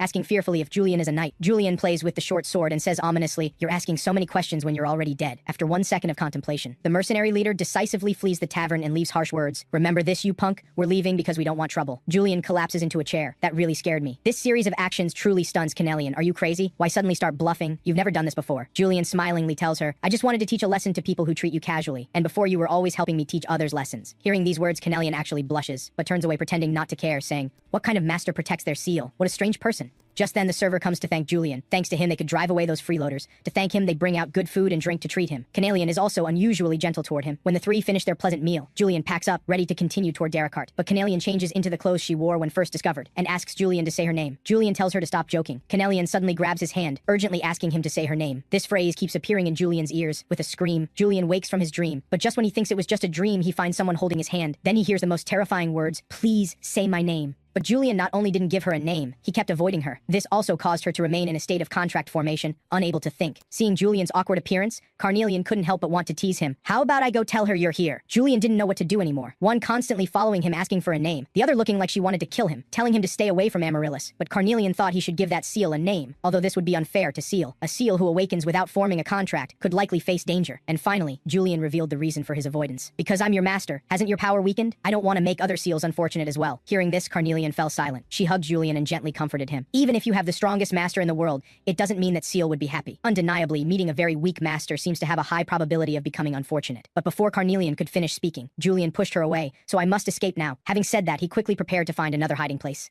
Seal. Carnelian smiled and continued, I haven't become unfortunate, master. Just as Carnelian worried, Amaryllis was now lost in the forest, and was discovered by a group of mercenaries. Seeing that she was quite pretty, they planned to capture her and sell her for money. But seeing that the newcomer wasn't Julian, Amaryllis simply turned and left. This also confirmed to the mercenaries that this woman was mentally unstable. She didn't even know how to resist, so they developed evil intentions toward her. Meanwhile, Julian was still looking for a place to hide, when Seo suddenly appeared, questioning him about where he had hidden Amaryllis. Julian quickly denied it, saying he had been hiding from her for a day already. This made Seo somewhat distraught, as he hadn't seen Amaryllis for a day. Looking at Seo, who didn't understand the situation, Carnelian told him, once a seal recognizes a master, even if you search for her, she won't hear what you say. But Seo said, so what? I don't know what a seal is, nor do I know what will happen to Amaryllis in the future, but there's one thing I'm certain of, which is that I will do my best for the being I like. like. Even if I get hurt, I don't mind. After saying this, he turned and left to search for Amaryllis. Carnelian shrugged helplessly. I didn't expect there would be another person here who makes me feel as depressed as you. But just as she finished speaking, she heard Julian saying he would go find Amaryllis together. What will you do after finding her? Of course, return her to Seo, and then I'll continue running away. Hearing this, Melquint suddenly appeared, so we don't need to hide anymore, right? Meanwhile, Seo discovered a line of footprints. He hurriedly followed the footprints, and soon caught up with the mercenaries. And the mercenaries were about to harm Amaryllis, so Seo immediately ambushed one of the mercenaries, and shouted angrily for those bastards to stop. The bald man immediately ordered his subordinates to teach him a lesson. The subordinate cursed as he walked towards Seo. Unexpectedly, Seo suddenly struck, cleaving his skull with one sword strike. This act of dying due to excessive talking greatly angered the bald man. He directly ordered his subordinates to attack together. But Seo, with his agile movements practiced for 2 years, not only easily dealt with the subordinates, but also beat the bald man until he sat on the ground begging for mercy. But Seo didn't intend to let him off so easily. He couldn't tolerate them wanting to do such despicable things to a child. But just then, he was stabbed through the chest from behind, and the bald man stood up again. It's because you don't know your own limits. That's why you'll die so early. After saying this, he repeatedly stabbed Seo, then shouted at the subordinates lying on the ground, stop pretending to be dead. Get up. Seo, not yet completely dead, trembled as he crawled towards Amaryllis. What a funny guy, you're dying and still trying to show off in front of a woman. After saying this, he threw Seo next to Amaryllis. Now you can watch what happens to the person you like. But just then, something miraculous happened. Amaryllis turned her head and spoke to Seo. Although Seo had imagined countless times what she would look like speaking to him, at this moment he couldn't hear any sound, nor could he make a sound. Just then, Julian and the others finally found this place. Melquint immediately saw the dying Seo. Julian shouted, "What have you all done?" And the mercenaries recognized Julian at a glance. "Boss, this guy is the one who tried to kill us yesterday." But before they could move to cut off Julian's head, Carnelian swung her great sword, instantly killing all the little thugs. Although I don't want to help SEO, but you people really deserve to die. This terrifying combat power frightened the mercenaries. They immediately turned and fled. Carnelian wanted to chase and kill them, but was stopped by Julian, who begged her to use magic to save Seo. But Carnelian had no way, because he had been stabbed many times in the chest and was beyond saving, and her own abilities were only destruction and slaughter. She had no talent in saving people. But just when Julian felt utterly desperate, a pair of pure white hands were placed on Seo's chest, because Amaryllis had a magical ability. As long as she placed her hands on the chest, even a dying person could be revived. After waking up, Seo was puzzled, though his life had been worth it. How did he come back to life? When he saw the smiling Amaryllis, he asked if she had saved him, but Amaryllis didn't answer him. Instead, she said something that shocked Carnelian. "Please tell me your name." She was extremely shocked, because the seal's contract binding object had changed. Hearing her actually speaking to him, Seo happily introduced himself. Amaryllis looked at him expectantly. "Now please say my name." Seo took her small hand and gently said, "You are Amaryllis." "Then Lord Seo, from now on you are my tamer. I will serve you well." Hearing this, Seo was deeply moved. Excitedly, he hugged Amaryllis. "Being able to see her smile makes my whole life worthwhile." This made Carnelian exclaim it was too cheesy. Then she marveled at how amazing Amaryllis's ability was,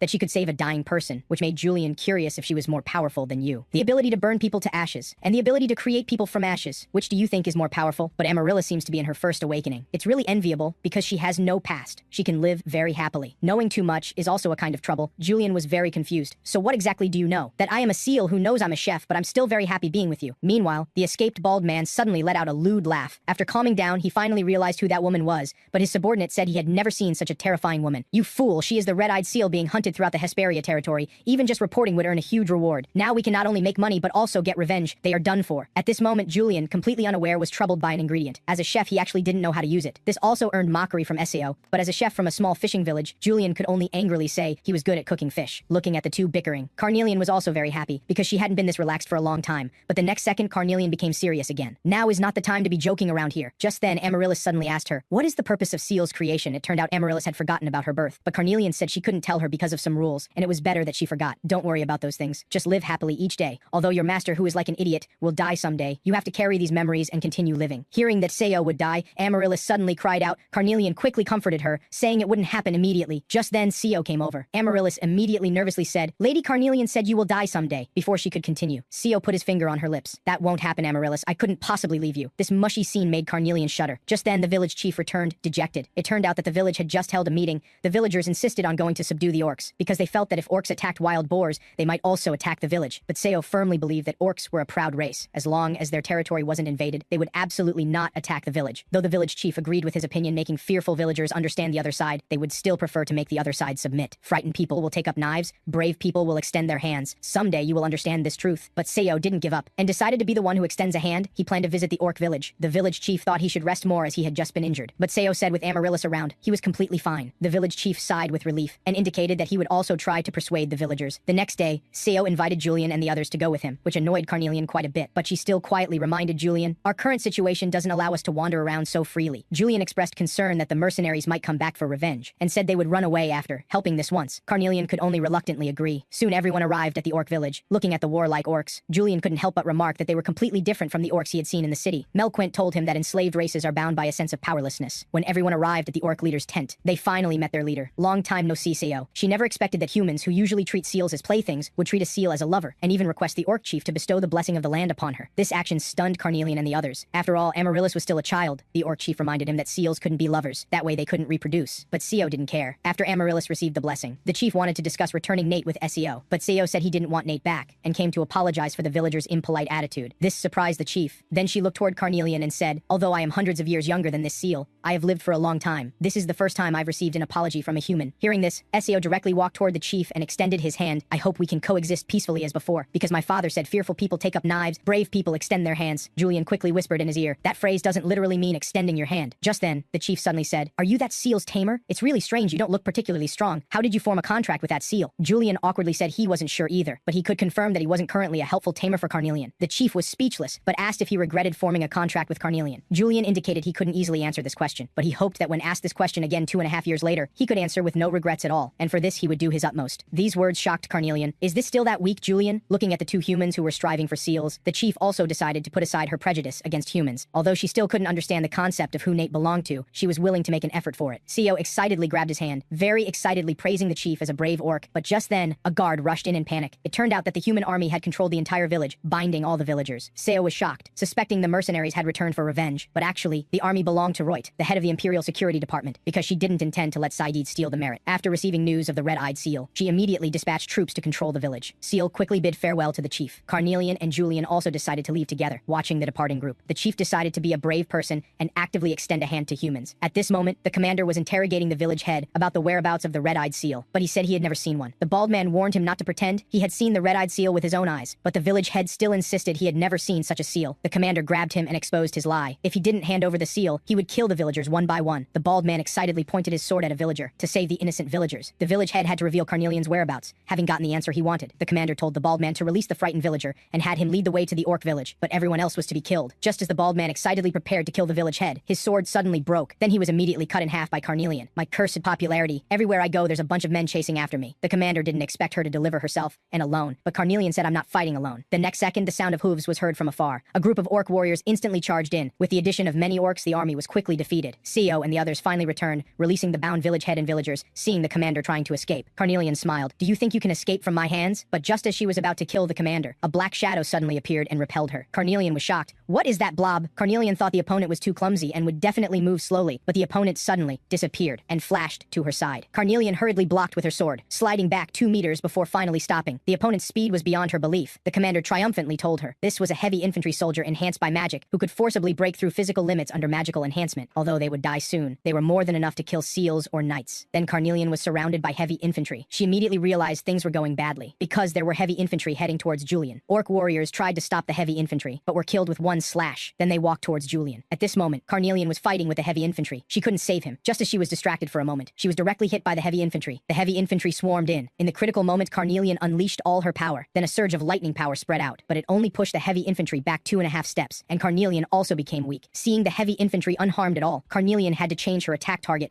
first dealing with the mages controlling the heavy infantry, but at this time, Julian was in even more danger. Carnelian had to desperately run towards Julian, but was again blocked by heavy infantry. Although she desperately dealt with one, more heavy infantry soon came forward to block her. Carnelian also suffered serious injuries. Damn it, I couldn't protect my master again. But just as the heavy infantry was about to kill Julian and Carnelian, the sky suddenly darkened. Then a lightning bolt struck down, hitting a heavy infantry soldier holding a lightning rod. As lightning continued to fall, the heavy infantry fell one after another. Carnelian turned her head searching. She was very curious who had used such strong magic. Finally, she discovered a figure emitting electricity in the distance. When everyone looked at him, they all showed extremely shocked expressions. This person was none other than the village chief Leto. It turned out that the village chief was actually a high-level mage, but before everyone could breathe a sigh of relief, Melquint sensed a dangerous aura. Then a fireball descended from the sky. Fortunately, Carnelian blocked the attack. When the flames dispersed, 3 figures slowly appeared. The newcomers were Side, who was pursuing Carnelian. The commander excitedly told him, except for the village chief who was a mage and the red-eyed seal, the others were nothing special. But just as he was proudly seeking credit from Syed, he was directly frozen into an ice sculpture by Justin. "I will definitely relay your merits to the emperor." After saying this, he shattered the commander. The mages beside were shocked, screaming as they scattered, but before they could run 2 meters, they were all frozen into ice sculptures. Then Juliet released fire magic, instantly turning all the mages to ashes. This terrifying battle power put immense pressure on Carnelian. "I finally caught you, red-eyed seal." The moment he saw Syed, Julian immediately asked what he had done to Lay. She wasn't much, but her screams were worth hearing. "It sounds quite exciting." Carnelian suddenly stood in front of of Julian. You don't look like you've won easily, you must have had a very difficult journey. Hearing this, Syed's face immediately darkened. He directly ordered the two seals to attack, kill all the interfering people. In the critical moment, the village chief acted again, but even with his best defense, he could only protect Carnelian and Seo's group. The orcs and other villagers were mercilessly eliminated. This was unacceptable to Seo, so he rushed out of the protective shield, attacking toward Syed. However, Syed only used the simplest sword draw and directly defeated Seo. Just as he was about to finish Seo with one sword, Amaryllis suddenly appeared, taking the blow for him. Seeing the fallen Amaryllis, Julian and Carnelian were utterly shocked. Seo paid a terrible price for his overconfidence. He completely broke down. But no matter how much he called out, Amaryllis wouldn't wake up. His hysterical cries made Syed even more excited. So this is all you're capable of. Meanwhile, Julian was also imperceptibly changing. At this moment, he was extremely angry and established a connection with Carnelian. At the same time, Carnelian's power was also enhanced. This is the first time I've truly felt my master's emotions. After saying this, Carnelian went to attack Syed. Finally, just as Syed was about to kill Seo, she repelled Syed in time. Carnelian pressed her advantage. Syed swung his sword, easily blocking, and mocked Carnelian for coming to die. Carnelian angrily stated, "Today I'm going to cut your damned sword and you into pieces." With each of Carnelian's attacks, Syed's sword actually began to crack. Carnelian seized the opportunity, striking Syed directly from the front. Syed also tried to kill Carnelian, but was quickly dodged by her. "You're not that powerful either." Syed couldn't understand why Carnelian, who should have weakened after fighting, was still so strong. Just then he noticed Julian in the distance. The current Julian was emitting a very special aura. Syed immediately understood, so it's because of him. So he immediately ordered the two seals, kill that tamer. Upon receiving the order, the two immediately released ice and fire magic towards Julian. Seeing the magic about to hit Julian, Carnelian was alarmed, but it was too late to save him. In the critical moment, the old village chief acted again, blocking the fatal strike. However, this sudden change interrupted the connection between Julian and Carnelian. Syed also took the opportunity to attack Carnelian. "Are you worried about your tamer? Where did your momentum go?" Carnelian directly launched an attack. However, after exchanging blows again, Carnelian clearly felt her power weaken. But Syed also knew that the longer it dragged on, the more disadvantageous it would be for him. So he unleashed all his power, soon suppressing Carnelian. Seeing her struggling, Syed couldn't help but get excited. "Your expression now is really good to see." But Carnelian suddenly smiled, because the two seals, Juliet and Justin, were now unable to use their power. Hearing this, Syed's face darkened. "Do you know what's the best thing about seals? That is, no matter what command the master gives, seals cannot refuse." Syed's words confused Carnelian. The next second, Syed suddenly laughed perversely, even if it means sacrificing their lives. Hearing this, Carnelian was shocked. "What are you going to do?" And on the other side, Juliet suddenly erupted, instantly suppressing the village chief. Then Justin suddenly appeared, grabbing the village chief's hands, not only interrupting his magic, but also using ice magic to freeze his hands. The village chief was shocked. He had already guessed that Justin was planning to perish together with him. Indeed, nearby Juliet had now completed the preparation for the killing magic, but he hesitated. After struggling for 2 seconds, he still launched the fatal strike, but it missed. The violent explosion blew the village chief and Justin away, and it was because of Juliet's moment of hesitation that gave the village chief a terrible suspicion. When Syed was about to issue orders again, he suddenly felt the connection between him and the seals weakening, with the possibility of losing control at any moment. So he immediately ordered, "They must kill him before the opponent recovers, even if it means draining all energy." The two were shocked when they received the order, but after hesitating briefly, they still raised their hands, performing the strongest combination technique, ice and fire dual heavens. At this time, one of the village chief's arms was already immobile. He seemed about to be engulfed by the magic attack, but the village chief was completely calm. The next second, magic light began to radiate from his body, and magical butterflies scattered. The village chief raised his only remaining arm. The butterflies flew towards Seal's attack, directly neutralizing the incoming magic, and the two who had exhausted their energy also fainted. Seeing this, Syed also stopped fighting, knowing he could no longer achieve his goal today. Just then, the village chief suddenly asked, "These two children, are they human?" That girl hesitated when attacking the boy. "This is a situation that wouldn't occur when seals receive orders from a skilled knight like you." "Haha, truly failed creations. I've dissected countless seals and found they're no different from humans. If there's no difference between humans and seals, then humans can certainly be modified into seals, right?" "Damn you, you actually pieced together two children into seals." Fortunately, with Carnelian and the village chief, it forced Syed to temporarily retreat. The village chief, who had been holding out all along, finally couldn't hold on anymore. But even with his serious injuries, he still told Carnelian not to worry about him, but to help the injured villagers. When everything was over, Julian hid on the mountaintop, recalling the brutality of this battle. He became more determined to become stronger. Just then, Carnelian suddenly appeared, asking him how he had achieved resonance with her, but Julian didn't know either. Seeing the dejected Julian, Carnelian quickly comforted him, although this was just a coincidence. "But when you wanted to kill Syed, you did resonate with me, and I instantly regained some power because of it, because tamers and seals can share feelings. If you could become a knight who perfectly controls resonance, then we could share the same emotions. That way I would become your eyes, your sword, and your heart." However, after saying this, Carnelian sadly flipped her hair, because she knew this was impossible to achieve. When Carnelian visited the village chief, she asked him how he would deal with these two abandoned children. The village chief happily indicated he wanted to adopt them. This shocked Carnelian, because although they looked cute, they could destroy the village without effort. But the village chief said everyone makes mistakes sometimes. He was very fortunate to have met a good mentor who guided him onto the right path. Now he also wanted to guide these two children onto the right path, and he had promised his late wife not to use magic again. This time, he only used it because he had no choice. It was also because of this promise that Seo knew nothing about magic. Carnelian sighed disappointedly, because she had planned to invite the village chief to join them. After all, their team of 3 was simply hopeless in terms of combat power. Just then, the village chief asked Carnelian if she was being pursued by the emperor, but Carnelian proudly pointed upward. If you're referring to the Emperor of Hespaspace, you're wrong. The person pursuing me has an even higher status. That person is the first emperor, Obenbaha. When the three prepared to leave, the village chief suddenly called them back because he guessed that all routes through the Olympic Mountains probably had ambushes, and suggested they go to Black West Mountain, where his mentor Theseus was, believing his mentor would certainly help them find a good solution. After saying this, he took out a necklace and gave it to Carnelian. With it, they could find Theseus, and Seo would guide them. Looking at the energetic Seo, Julian was very surprised. Are you really leaving the village? Seo confirmed, saying he wanted to go out and see the broader world, then tell Amaryllis everything he had seen and heard. Compared to the happy Julian, Carnelian sighed again helplessly, because another burden had been added to the team. After saying goodbye to the village chief, the four finally began their new journey. At this time, everyone had reached Black West Mountain, but they were lost. What made them more uneasy was, Melquint sensed that all life forms around had disappeared. The surroundings were deathly silent. Just then, Carnelian sensed a powerful presence approaching them. Everyone immediately became alert, but the next second, a girl suddenly crashed into Julian's arms, looking at the weak girl. Seo was very jealous, then asked Carnelian, "Is this the powerful presence you mentioned?" Carnelian had to say she might have been mistaken. Suddenly the girl shouted for them to run quickly. She was being hunted by the forest guardian, Merak. Carnelian very cautiously asked her why. The girl apologetically indicated she couldn't say. Seo was very angry, blaming Carnelian for being unfriendly to a fragile lady, but before he could finish, Carnelian shouted for everyone to be careful she hadn't made a mistake. That powerful presence was approaching. The next second, a giant hand appeared in the sky. Then Sentinel Merak appeared before everyone. However, in Carnelian's eyes, the so-called Sentinel was just an evil spirit, so Carnelian asked him why he was hunting the girl. Merak indicated that trespassing and relieving pressure anywhere were punishable offenses. "And I'm not an evil spirit." About being called an evil spirit, Merak was very angry. Carnelian suddenly pointed at Melquint. "This one is also often misunderstood, so you can exchange experiences with him." Hearing this, Merak was very puzzled. What could be misunderstood about a beautiful fairy? Melquint very shyly said, "Actually, I'm male." Merak, who had been somewhat attracted, instantly felt the world had lost its light. Carnelian said impatiently, "See, besides you, there are many other poor souls who are misunderstood, so stop being a nuisance, you evil spirit." Being called an evil spirit again, Merak couldn't stand it anymore, swinging his weapon at Carnelian. "I told you not to call me an evil spirit again." Just then, the necklace from the village chief emitted a dazzling light. Merak also recognized this as an item belonging to Lord Theseus. Hearing Merak mention Theseus's name, Carnelian immediately said they were here to find him, and asked Merak to put away his weapon and take them to Theseus. But although Merak stopped attacking, he planned to leave directly. After all, he had no obligation to guide Carnelian. After saying this, he disappeared on the spot. That stinky evil spirit. Next time I meet him, he's dead. The girl beside them looked utterly disbelieving. "You actually persuaded Merak." Carnelian indicated it was thanks to the necklace, which saved them from a troublesome battle. Theseus was truly no ordinary person, and the girl indicated they were also extraordinary. After expressing her gratitude to everyone, the girl was about to leave, because the children were waiting for her. Hearing about children, Seo instantly became confused. He didn't understand why the beautiful lady was especially close to Julian, and actually had a child. But the next second, he called for everyone to chase after the girl, because it sounded like she knew Theseus. Following her would certainly lead to the village. Indeed, 2.5 hours later, everyone made an amazing discovery. Deep in the forest, there was actually a very large city hidden, and this was Theseus City. Carnelian was puzzled by the sudden appearance of this town. Julian said that once they found Theseus, everything would be explained. From the locals, they learned that to meet Theseus, they needed to go to the Tower of Theseus. So they entered the Tower of Theseus and headed toward the bottom. Carnelian still thought this place was way too strange. Soon, Melquint discovered an old man lying at the bottom of the tower. Who would have thought he not only lived at the bottom, but could sleep so soundly? Even though Julian and the others had already gathered around and were observing him, he still didn't wake up. Everyone decided to wait here for him to wake up. Carnelian couldn't take it anymore and directly flipped the bed away. The sleeping old man flew out along with the bed. After doing this, Carnelian said she'd really tired herself out. But surprisingly, the old man was still sleeping. Seo wondered if he was a seal, but Carnelian said no seal would sleep here. Julian pointed out that Carnelian had slept in a whale's belly before. "So what? Is that supposed to be my fault?" Carnelian shouted. Apparently woken by the noise, the old man finally opened his eyes. Seo mistook him for a seal and grabbed his hand. "Hello, I'm Seo, your master." Unexpectedly, the old man suddenly lashed out and hit him. Turns out he was Theseus, not some so-called seal. Seo breathed a sigh of relief. After all, he didn't really want to command an old man in battle. Julian explained to Theseus that Rhett had sent them. However, Theseus couldn't remember who Rhett was at all. Carnelian told this old man to think carefully, but Theseus said he didn't want to be called grandpa by someone over 1,000 years old. Carnelian hated it most when people mentioned her age. She was clearly still in the bloom of youth. Theseus explained that his disciples were spread all over the world, so he couldn't remember who Rhett was. Julian wanted to ask Theseus about the way to Derricart. Theseus directly told them to just take the main road. But the main road had long been blocked by Oben Barha. Surprisingly, Theseus already knew that Julian and the others were wanted. He said all Carnelian had to do was claim she was a red-eyed human, not a seal. But who the hell would believe that? Theseus already knew Julian and the others would come, so he had them stay here for a few days. However, Carnelian wasn't about to believe this lying old man. But Julian called out to Theseus. He wanted to become Theseus's disciple. Carnelian didn't expect his reason for doing this was to become stronger, because he didn't want to be the one being protected anymore. However, Theseus told him he had no magical talent, but Julian wasn't giving up. He wanted a way to become instantly stronger. He was willing to pay any price, even if the hope was slim. He didn't want to just stand behind Carnelian and watch her fight anymore. Perhaps moved by Julian's sincerity, Theseus decided to give him a chance, though it might cost him his life. Julian accepted the proposal. He knew this might be his only chance, but Carnelian didn't want to watch Julian take such a risk for her sake. Seeing she couldn't stop Julian, there was nothing Carnelian could do, no matter how unwilling she was. After leaving the Tower of Theseus, Carnelian was still fuming. She insisted Theseus was a fraud, and Julian was just too naive. Just as they were about to leave, they heard from passers-by that a knight had been injured. Carnelian pushed through the crowd directly. After all, she already thought this place was suspicious. Unexpectedly, what met her eyes was an old acquaintance, Hessen. The seriously injured knight the locals mentioned was Hessen's current master. Turns out they had been attacked by evil spirits in the forest. Suddenly, Carnelian noticed a familiar knight's badge on Hessen's master, which meant they had come to hunt down Carnelian. Hessen also realized this and quickly explained he had come hunting, but was attacked, so he got lost. Carnelian wasn't about to believe him and directly drew her sword. Just as Carnelian was about to strike down the human before her, a familiar figure entered her vision. It was the girl, Alice, they'd met in the forest. Turns out she was the healer here. Under her care, Hessen's master had escaped mortal danger, and her children were all orphans she had taken in. The innocent children always brought adults a sense of comfort. Even Carnelian let down her guard and played with them. Even seals who didn't need to eat felt the desire to eat for the first time. As night gradually deepened, the laughter in the manor gradually ceased. Carnelian's expression while resting became relaxed too. Watching the sleeping Carnelian, Julian thought maybe she'd always longed for this kind of peaceful life. Seeing Julian still hadn't fallen asleep, Alice quietly came to the door. Since worries were keeping him from sleeping, why not try a cup of tea? The two came to the balcony to brew tea. The moonlight was very bright, illuminating them as they enjoyed their tea. From when Carnelian became his master until now, Julian actually never wanted to believe it. After all the hardships and wandering, now that he finally saw hope, he still felt uneasy. Alice was glad she wasn't the only lost soul in the world. Although the townspeople disappeared every night, Alice firmly believed they would return. This was the belief that kept her going. Julian, I know you may face many difficulties, but please believe in yourself. The dawn of the next day quickly arrived after the peaceful night. Julian found Carnelian and said he wanted to become stronger. Learning Julian still wanted to find Theseus, Carnelian immediately refused. She said pridefully that she'd rather wander the streets than go to the Tower of Theseus. Then she left without looking back. As soon as Julian arrived at the tower, he saw Theseus carving words on a stone tablet. SEO thought this was a tool to stabilize the tower, but it turned out to be just decoration. Julian said he was ready. He just wanted to become stronger. Just when he thought it would start soon, Theseus began rummaging around. After searching for quite a while, Theseus finally found a sword. Julian received the sword, and out of curiosity wanted to draw it to take a look. Unexpectedly, as soon as he drew it, he suffered a severe electric shock. Fortunately, Theseus quickly stopped Julian. You bastard, are you trying to die? Theseus couldn't help but curse. Turns out this sword's power was extremely strong, but its only side effect was, it would drain the user's life force. This sword was named Infertile, and could be considered a sword possessed by a demon. If you want instant strength, then when you want to protect someone truly important, you'll draw the sword without hesitation, not hesitate like now. If you're afraid, give it back to me. Unexpectedly, Julian directly inserted the sword at his waist. He didn't want to run away anymore. Having gained great power meant paying the corresponding price. Infertile was exactly that kind of sword. Carnelian was still huffing. Her master was weak enough but also stupid. She walked along the river. Looking at this river, she suddenly decided to see where the source of this river was. Carnelian followed the river with swift steps. She was amazed to discover the end was actually a magic circle, and quickly drew her sword to block Merrick's attack. Why was Merrick here? Just as the battle between Carnelian and Merrick was about to intensify, Theseus stopped them. Old man, what are you doing here? Carnelian was confused. She clearly remembered her master went to find him, but how was he here now? Theseus knew what she meant, and explained that Julian might be talking with him, or perhaps he was taking the test. Carnelian's eyes widened in disbelief. Theseus didn't understand why Carnelian reacted so strongly to hearing about a test. Shut up! Carnelian instantly vanished from where she stood. In the blink of an eye, she split Theseus's figure in two. I shouldn't be the target of your anger, should I? Surprisingly, Theseus wasn't dead. Isn't your enemy yourself? Hearing this, Carnelian's anger flared even more. She swung her sword again to cut down the figure, but Theseus still appeared behind her. Carnelian is just a name others gave you. It has no meaning. Who are you? Just a girl with red eyes. Meanwhile, on the other side, SEO was begging Theseus to give him a weapon. Surprisingly, Theseus actually continued rummaging around. Then he tossed SEO a long, thin sword. SEO excitedly gripped the sword. This must be an incredible sword. Theseus said it was just a relatively sharp sword. If used well, it could smoothly cut through some things. That's it? SEO felt disappointed. There was no magical power at all. You bastard, if you don't want it, give it back. Theseus got angry. The knight at Alice's house also woke up. Hessen quickly explained the situation to his master. Suddenly, Hessen sensed something and quickly stood up. Sure enough, Carnelian pushed the door open at that moment. Carnelian said there was nothing interesting in town, so she came here to check, but Knight came in was shocked to discover that Carnelian's eyes were red. He was so shocked he sat up straight, because he noticed Hessen had already entered alert mode. Could you be that red-eyed seal? You're calling a frail little girl like me a seal? How scary. Hessen had never seen this kind of scene and didn't know what to do for a moment. Cayman quickly stepped forward to apologize. After all, he had been presumptuous first. Really? Then please don't treat me as a seal anymore. She didn't expect anyone would be dumb enough to believe this. I apologize again, I'm Cayman. Cayman actually believed it and apologized. Hessen finally snapped out of it and quickly explained that Cayman escaped danger thanks to her help. Looking at Cayman like this, Carnelian couldn't help but think of Julian. Carnelian suddenly heard some strange sounds. My master, no, I mean, my beloved should be back. She turned and left directly. Cayman couldn't take his eyes off her. He'd never seen anyone so beautiful. Hessen was speechless. If Cayman knew Carnelian's true identity. The scene shifted to Syed's manor, where the sunset scenery was quite beautiful. Syed's body, depleted of magic and seriously injured, had been treated. Are you happy to see me like this? Syed questioned the woman before him. She was Syed's brother's wife and she didn't respond. I suppose you'll never treat me kindly, because my late brother feared me becoming stronger. As my brother, he challenged me to a duel to the death. Isn't that laughable? You're always so boring. I think the last time you showed emotion was when I dug out his heart with my sword. My miserable state and your miserable existence are both laughable. Just as Evdian was about to go out to get something for Syed, she opened the door. She bowed to the blue-haired man at the door before leaving. He was Leopold von Masek. He'd heard Syed was seriously injured and came to visit. Everyone in the Empire hoped Syed would die so Leopold could replace him. But not everyone was as despicable as Syed. The scene returned. Carnelian came downstairs and saw the returning Julian and SEO. "Darling, you're finally back." Carnelian happily walked toward Julian. However, both Julian and SEO thought something was wrong with Carnelian's brain. Carnelian leaned close to Julian's ear and told him they should now address each other as lovers. Then she glared viciously at SEO behind Julian. If they dared not cooperate, they'd be dead. Carnelian's darling made Julian feel like he was floating, but SEO didn't dare stay even 1 second longer and ran out directly. Carnelian looked at the sword on Julian's body. She knew what it was, but she still pretended not to know, and asked Julian what it was. After learning it was given by Theseus, Carnelian threatened Julian to sit down and talk. After Julian sat down, Carnelian exploded. "Why did you accept this sword? What hero are you trying to be?" Carnelian was furious. "You want to die for me? I don't want to hear such bullshit reasons." Carnelian's powerful aura prevented Julian from speaking. Julian couldn't hold back anymore. He slammed the table and stood up, stunning Carnelian for a moment. "I'm so weak, unworthy of being your master, but I don't want to be a burden either. You don't need to do this. You just need to become a little stronger, so I can change masters." Julian was silent for a long time. Finally, he still staggered toward Carnelian. "I don't want you to change masters now. At first I thought that way, but that was too selfish. Now I just don't want to be your burden anymore to limit your strength.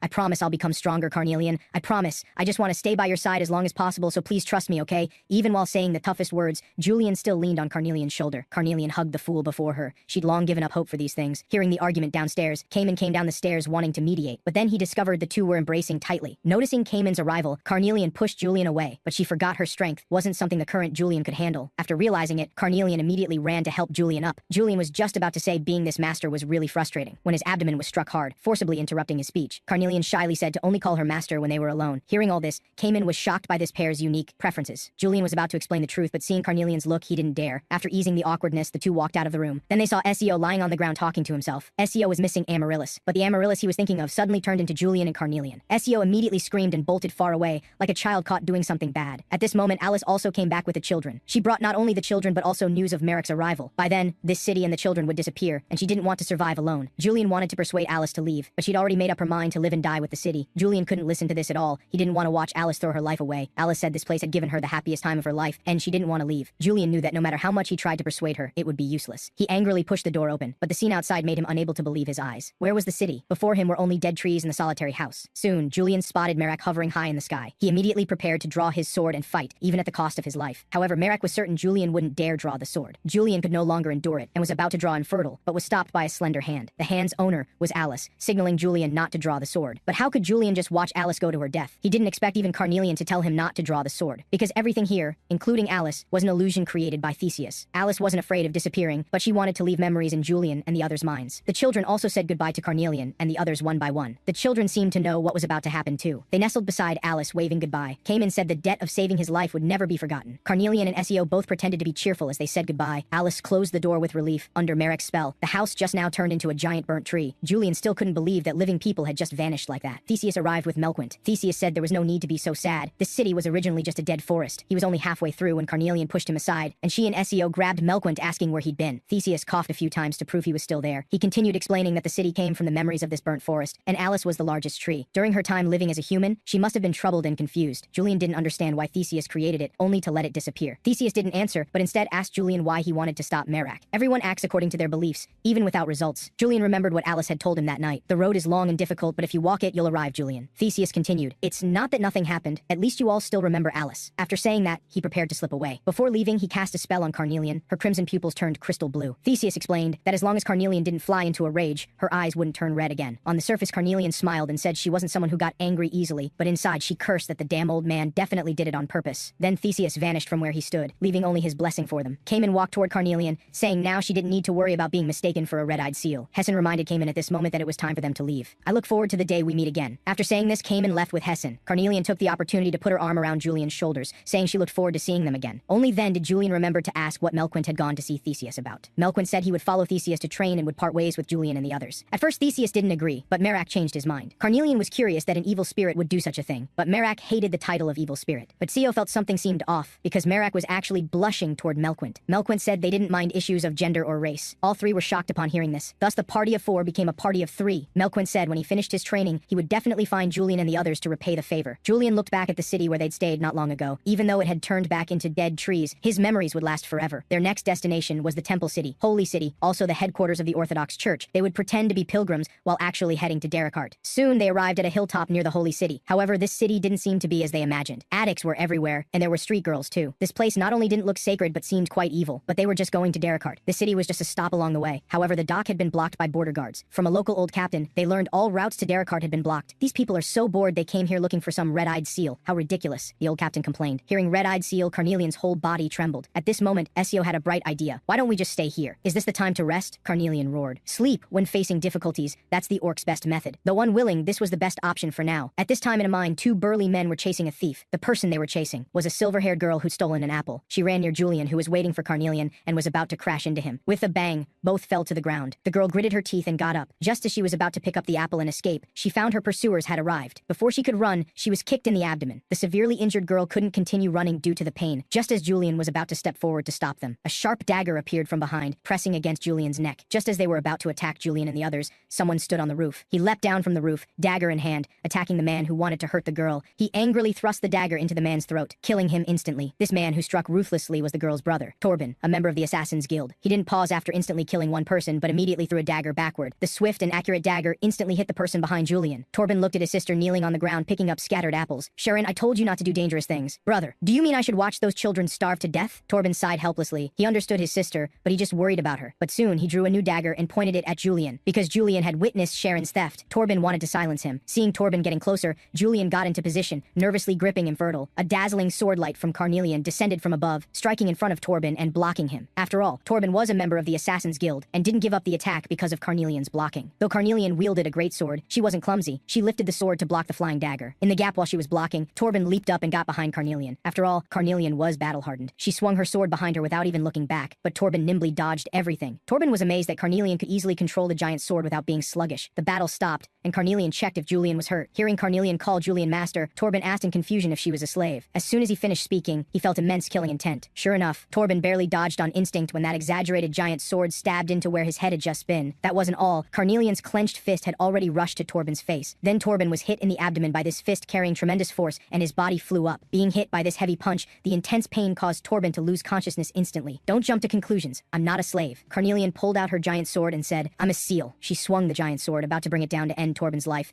Julian immediately rushed in front of Carnelian to stop her from killing Torben. Carnelian looked displeased. If she hadn't pulled back in time, Julian would be a dead man now. Carnelian! He's just trying to protect his sister. Julian turned and extended his hand to Torben, but Torben didn't appreciate it and stood up on his own. Carnelian reported the situation to Julian. All routes had been blocked. They had nowhere to go. Torben, who'd been eavesdropping, spoke up at this moment. You want to cross the border?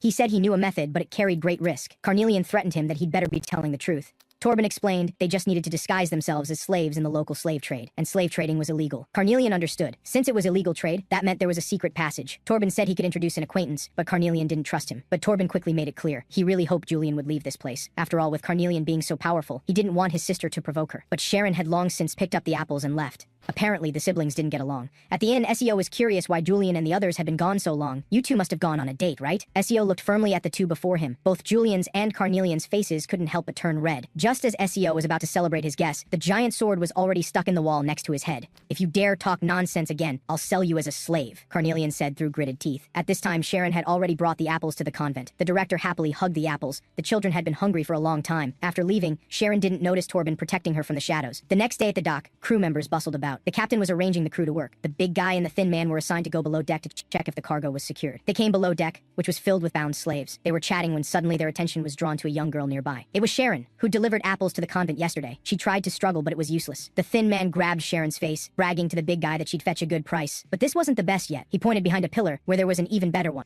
The thin man said this was the best merchandise he'd seen all year. When the big guy saw clearly, his face flushed in disbelief. And the premium merchandise they spoke of was Carnelian. The big guy saw the captain was about to rest. He showed an evil smile as he walked toward the lower deck. He was completely captivated by Carnelian's beauty. Ignoring the thin man's attempts to stop him, the big guy approached Carnelian with a lecherous grin. He couldn't wait to get his hands on her. At that moment, Carnelian broke free from her restraints. A fist containing enormous strength smashed into the big guy's head. Seeing the big guy lying on the ground, the thin man wanted to shout, but Carnelian wouldn't give him that chance. Another punch swung out. After dealing with these two minions, Carnelian immediately found Julian and untied him. When they found SEO, he'd passed out from seasickness. Carnelian noticed another familiar face in the ship's hold. It was Sharon. Julian didn't understand understand why she was here too. Surprisingly, Sharon was very angry. She wasn't going to Derricart, nor was she captured. She'd actually been forcibly brought aboard by Torben. Sharon said she needed to return to the Holy City to save those children. Carnelian said she'd give the ship to Sharon so she could sail back herself, because she was going to hijack this ship. Meanwhile, at the Maritime Hall in the Holy City, Crowley demanded that Archibald not interfere with the Holy City's business. Archibald wasn't about to compromise. He came here precisely to completely blockade the Holy City. Deputy Chief Crowley, if you think you can beat me, you're welcome to try. The captain was awakened from his sleep, angrily preparing to check who did it. He turned to find a woman with a sweet smile and her powerful fist approaching him. After being forced into a friendly exchange, the captain was beaten to a pulp. He willingly offered his services to Carnelian. From the captain, they learned it would be a long time before reaching Derricart. Carnelian was very unhappy. "Captain, there are massive rocks ahead," came the sailor's voice from the lookout. In the captain's memory, there were no reefs in these waters. Carnelian immediately gripped her sword hilt, ready for battle, because surrounding the ship weren't rocks, but a fleet. The fleet commander had flowing white hair and held a megaphone. "Listen up, ship ahead. Immediately lay down your weapons and surrender, or you'll be our enemy." Hearing the voice, Carnelian couldn't believe it. She'd just seen the owner of this voice recently. Julian heard the commotion and also ran up to the deck to ask what was happening.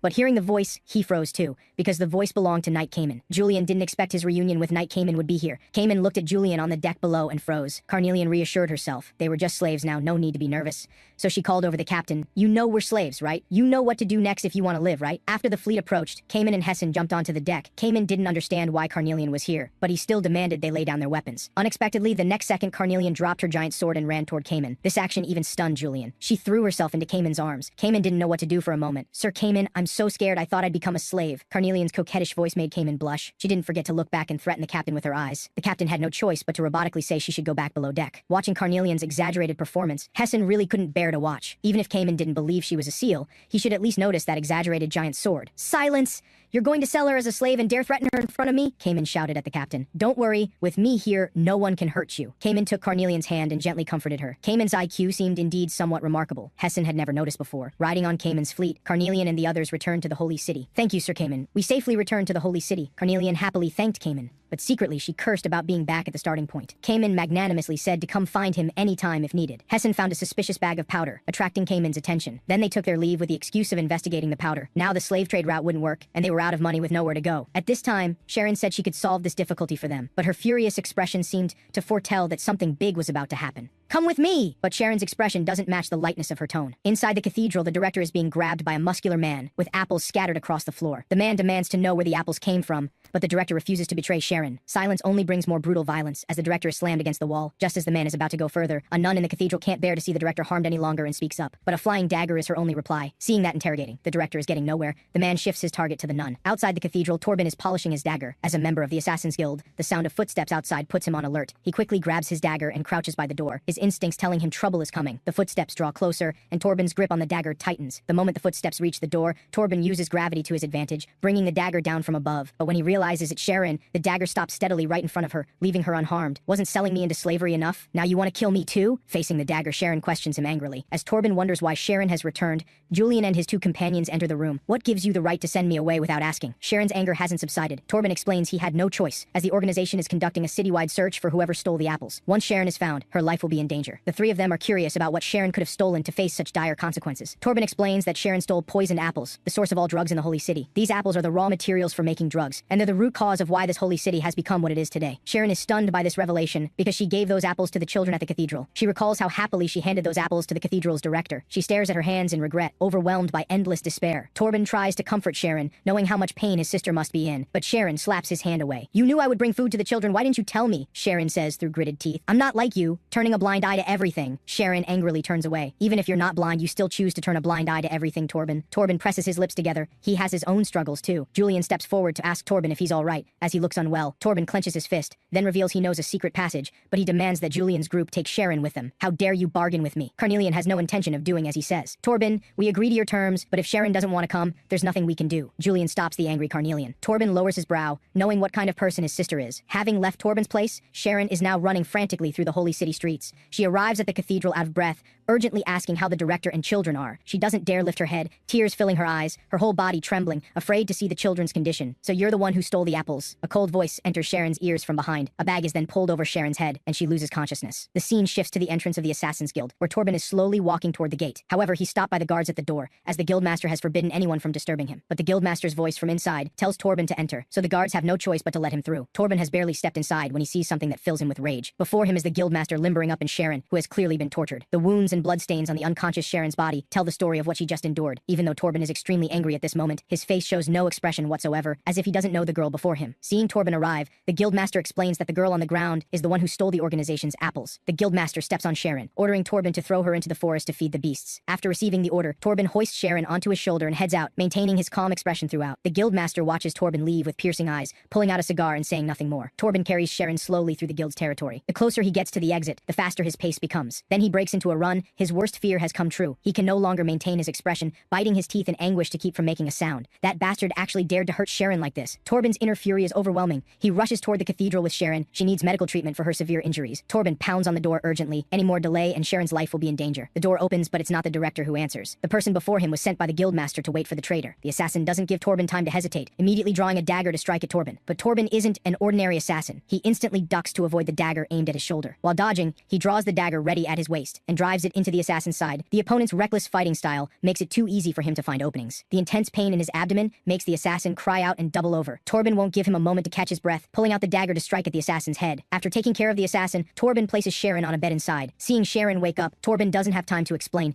and runs out to find a doctor, but he barely reaches the door when he hears the guildmaster's voice. His worst fear has come to pass. The street outside is already filled with people the guildmaster brought. "We took you in, and this is how you repay us with betrayal," the guildmaster roars. When Torben was young, his father sold him to the guild just to survive. The guildmaster took him in and decided to train him as an assassin. Young Torben and a group of children were surrounded by armed men. Only those who survive earn the right to assassin training. Torben was the only child to survive and become an assassin. Sharon sits up trembling. Even though she hates Torben, she still sees him as her brother. She wants to tell Torben to run, but how could Torben listen to her? Torben closes the door, deciding to face the Assassin's Guild alone. Now that he's been exposed, there's no need to keep up the act. All blades are drawn. This time Torben will fight with everything he has. For Sharon, Torben's incredible speed and precise strikes immediately take down several people. Despite being vastly outnumbered, Torben shows no fear, cutting down his former colleagues with swift strokes. Hearing the sounds of battle outside, Sharon knows Torben is in danger because of her, and she can only hope he survives. Torben viciously raises his dagger, taking down this group of assassins single-handedly. The guildmaster watches with a smile as Torben kills these assassins, but he shows no fear, because everyone in the guild is heading here. No matter how fierce Torben is, he can't win a war of attrition. However, one of his subordinates calls out from behind, shouting that everyone at headquarters has been killed by a woman. The guildmaster can't believe his ears. How is that possible? All those elite assassins at headquarters wiped out. Are you talking about me? I finally found you all. A clear voice reaches everyone's ears. Why were you all out during work hours? You made me search for so long. The voice belongs to Carnelian. Is this woman insane? The guildmaster roars, completely unaware of the figure that has appeared behind him. Carnelian holds her greatsword, pulling back like a bow to strike at the guildmaster. The sound of flesh meeting steel rings out. The guildmaster turns in shock to see his subordinate already separated from his head. Carnelian's greatsword is already pressed against his chest. Who the hell are you? The guildmaster can't believe someone could be this powerful. Me? I'm just a passerby who wants to get something from you. Then Torben follows Julian's group into the Assassin's Guild. The place is littered with severed limbs. It seems the assassin headquarters really was completely slaughtered. The guildmaster walking at the front can't believe what he's seeing. Carnelian, thank you. If you hadn't come to save me, Torben looks at Carnelian. But Carnelian says there's no need to thank her. She only came back because she didn't trust Torben. Hearing this, Torben lowers his brow and says nothing more. The door to the guildmaster's chamber is violently torn open. The door guard couldn't be more dead. SEO stands with his sword, bored, watching the guildmaster frantically search around, as he really has nothing else to do. I found it. The guildmaster excitedly rushes toward Carnelian. This is the map you're looking for, madam. He presents a bundled set of blueprints with both hands. Madam, I gave you the map as you requested. According to our agreement, you'll spare me. The guildmaster doesn't dare raise his head. Carnelian snatches the map away, stating she's decided to spare him, but Torben might not. The guildmaster barely raises his head to see Torben approaching with a dagger, hatred written all over his face. Torben, have you forgotten how I raised you? Without me, there would be no you today. The guildmaster tries to persuade Torben. Thinking of Sharon's terrible condition, enraged Torben drives his dagger straight through the guildmaster's body. Recalling all the past events, all the atrocities inflicted on him, Torben finally slays the guildmaster, showing a smile that's been suppressed for so long. That's where the secret passage entrance is. He points to a wall in the guildmaster's chamber that's a different color from the rest. Carnelian walks toward the wall skeptically. She pushes against the wall with both hands. The sound of moving bricks reaches everyone's ears, so Carnelian clenches her fist and gathers her strength, apparently planning to blast through the stone door with one punch. Boom! A massive sound and shockwaves sweep through the entire room. Julian shouts Carnelian's name because the commotion is simply too loud. Don't worry, I didn't use my full strength. Carnelian smiles at Julian, completely unaware there's someone behind the wall. When she turns around, she suddenly discovers Cayman walking out from inside the wall. Lady Carnelian, what a surprise to see you again. Cayman greets Carnelian with a smile. Carnelian hasn't reacted yet. She doesn't understand why Cayman is here. Mr. Cayman, you've come to save me again. Carnelian, instantly getting into character,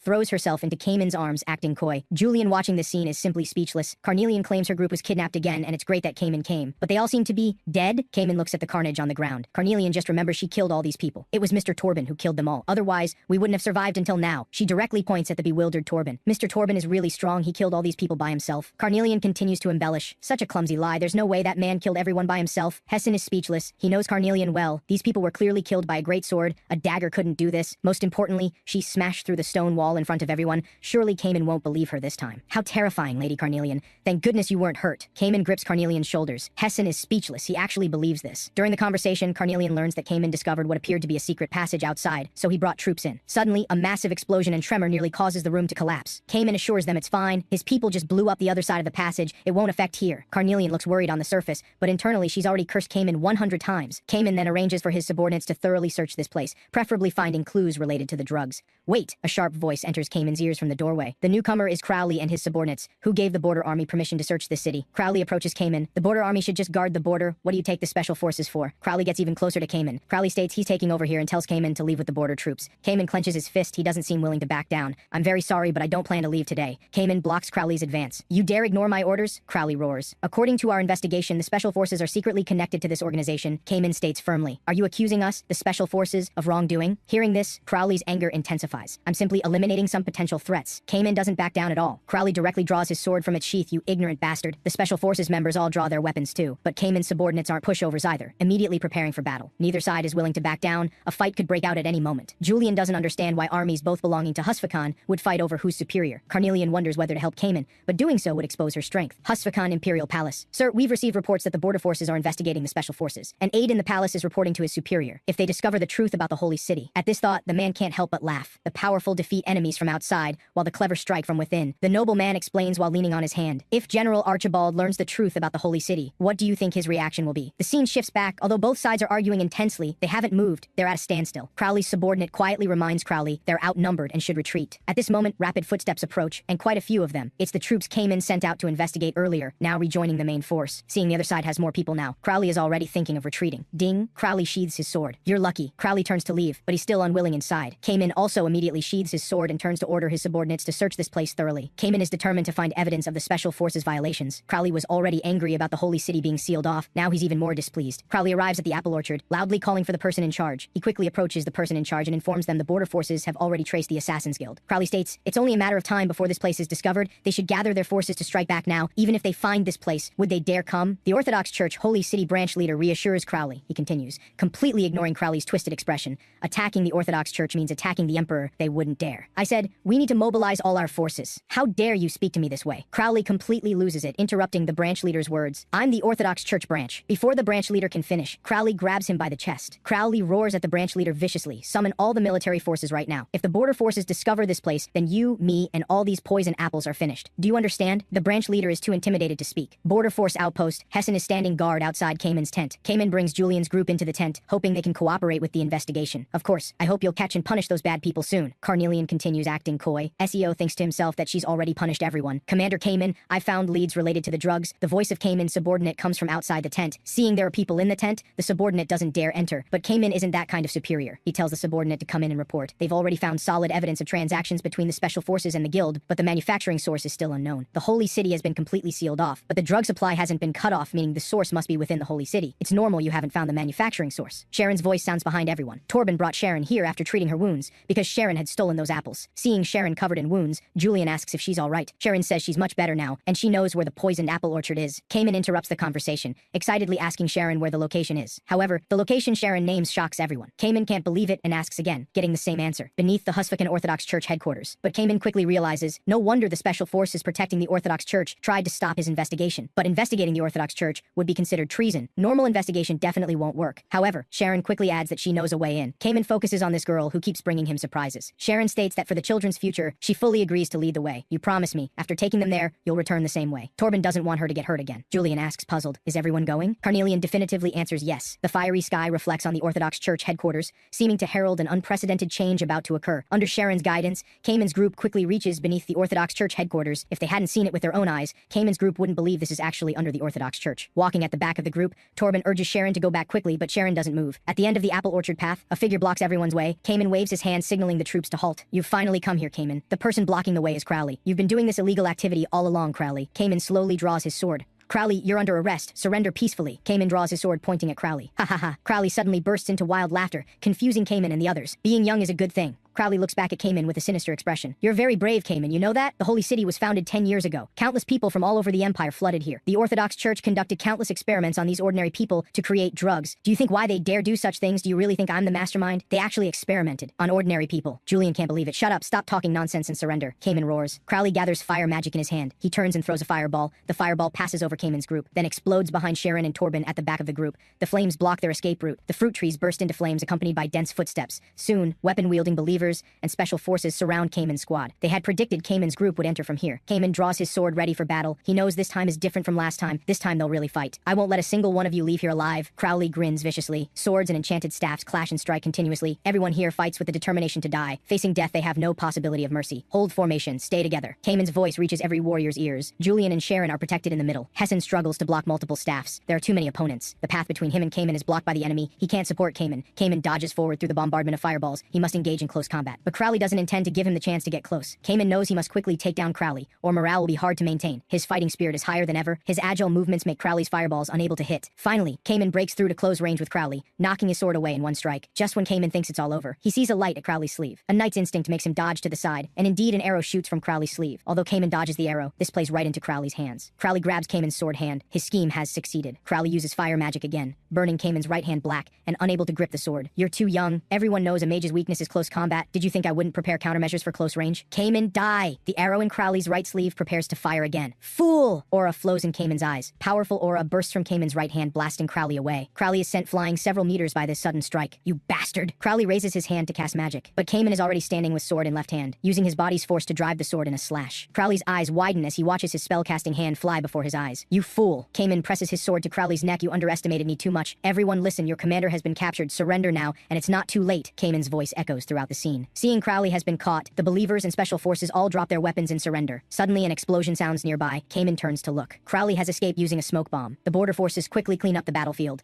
tying up all prisoners. Carnelian says she was just about to make a move when the battle ended. Julian is glad Carnelian held back. Now the Holy City should be able to return to its original state. However, I'm very curious about this pot-like thing. SEO's voice draws everyone's attention. This pot is the tool Crowley used to escape. Carnelian walks up to an old believer. Older people surely know more. She asks the old man what the pot is, but he says it's classified. So Carnelian picks up a rock, then crushes the large rock with her bare hands, terrifying the old believer. What do you think would happen if I squeezed your head? Carnelian smiles as she brings her hand near his head. The old believer explains it's a test product with serious side effects. This drug can control anyone who's even touched drugs once. That means all the ordinary residents in the Holy City, they've all used drugs. Torben grabs the old man, asking where the antidote is. The old man says there's a drug that can prevent being controlled, but those already controlled need the controller to release them. Give me the antidote right now. Torben's veins bulge all over as he roars at the old man. At this moment, outside the Orthodox Church tower, two demon-like figures appear. They're massive with terrifying faces. A border force soldier raises his sword looking toward the monster, but his comrade doesn't understand his behavior, because those two demons are actually Cayman and Hessen, and most soldiers are under hallucination control. Kill them! Everyone snap out of it, one of the soldiers shouts. Under the effect of the hallucinogenic drug, the soldier's heart convulses violently. He grabs his chest, the pain preventing him from moving. When he opens his eyes again, a demon's claw is reaching toward him. The border force soldiers don't fear death, so they all raise their swords to strike at the demons. Hessen asks Cayman for permission to strike down these severely controlled people. Cayman grips his sword tightly, unable to swing at his own subordinates he's lived with day and night. But the mentally controlled soldiers charge at him fiercely with their swords. Cayman raises his sword to block the incoming attacks. He firmly believes there must be a way to save these soldiers. At this moment, the Holy City streets are filled with mentally controlled people, and the sky has turned an eerie color. Not far from Cayman's position, on a rooftop, Crowley's broken body manipulates the magic in his hands. Look over there! Is that mind control? SEO cries out in disbelief. The controlled people are actually attacking their own comrades. Torben and Sharon aren't being controlled by Crowley's mind control because they took the antidote. Unfortunately, several controlled people nearby discover them. They immediately charge to attack Julian's group. Torben instantly uses his agility to attack the incoming people. However, he uses the knife handle, since these people are innocent controlled victims. From residents to soldiers, everyone's controlled. Torben says looking back. SEO decides to join Torben in saving these controlled people. Torben tells Sharon to find a safe place to hide. Seeing both SEO and Torben go, Julian wants to go too. Looking at her master, Carnelian knows what he wants to do. Julian is about to run out. When Carnelian grabs his hand, Julian looks back at Carnelian puzzled, not understanding why she's stopping him. That's too dangerous. If you're in danger, I'll have to intervene, Carnelian explains. Then she'll have to fight. The Empire Knight Cayman, even though he's seriously injured, he can still control aura. If we intervene now, things will only get worse. Julian knows this means all their efforts these past days will be wasted. Julian takes both of Carnelian's hands in his.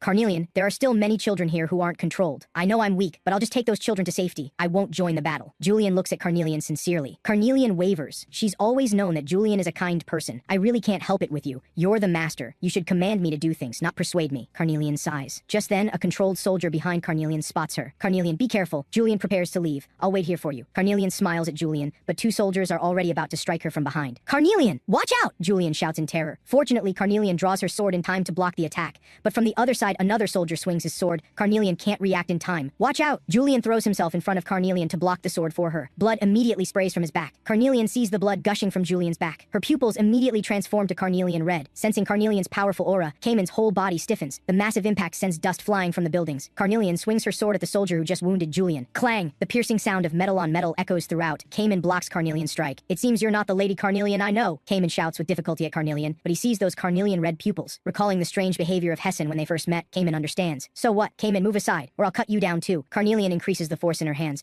pressing Cayman down so he can't rise. Lady Carnelian, he's a good person, he's just being manipulated. Cayman still tries to appeal to Carnelian's reason. Carnelian's eyes flash with ferocity as she raises her greatsword, about to strike Cayman down as well. Carnelian, please lower your sword! Julian rushes over to stop Carnelian, and she actually does stop. I'm begging you, Carnelian, don't kill Mr. Cayman. Julian holds his wounded shoulder. Bang! The greatsword is thrown to the ground. What kind of master would protect a seal? Carnelian doesn't know, but now there's one right here. Carnelian takes off her coat to wrap around Julian's wound. I'm so sorry, I promised to be careful but got hurt right away. Julian apologizes to Carnelian with deep regret. Carnelian's angry emotions subside. She doesn't know why there would be such a master. So you're the Carnelian red-eyed seal the Empire is hunting. Cayman stands and says, so what, are you going to arrest me? Cayman. Carnelian responds coldly. No, Lady Carnelian, I'd like to ask you to kill Crowley. I believe you have that ability. Cayman says softly. Carnelian, we should help them. Mr. Cayman won't break his word, I trust him. Julian holds Carnelian's hand. I can help, but you must guarantee my master's safety, or I'll kill all of you. Carnelian looks back at Cayman. Cayman nods agreeing. Right now he can only rely on Carnelian. Seeing Cayman agree, Carnelian crouches down supporting herself with one hand, gathering all her strength in her legs. Then she leaps up, arriving in midair. Her carnelian red eyes quickly scan the city. She soon discovers Crowley preparing to attack Cayman. Crowley has been eroded by the drug at this moment. His entire body has become a bomb. He wants everyone to die with him, and his target is the seriously wounded Cayman. The massive explosion Crowley triggers is about to engulf Cayman.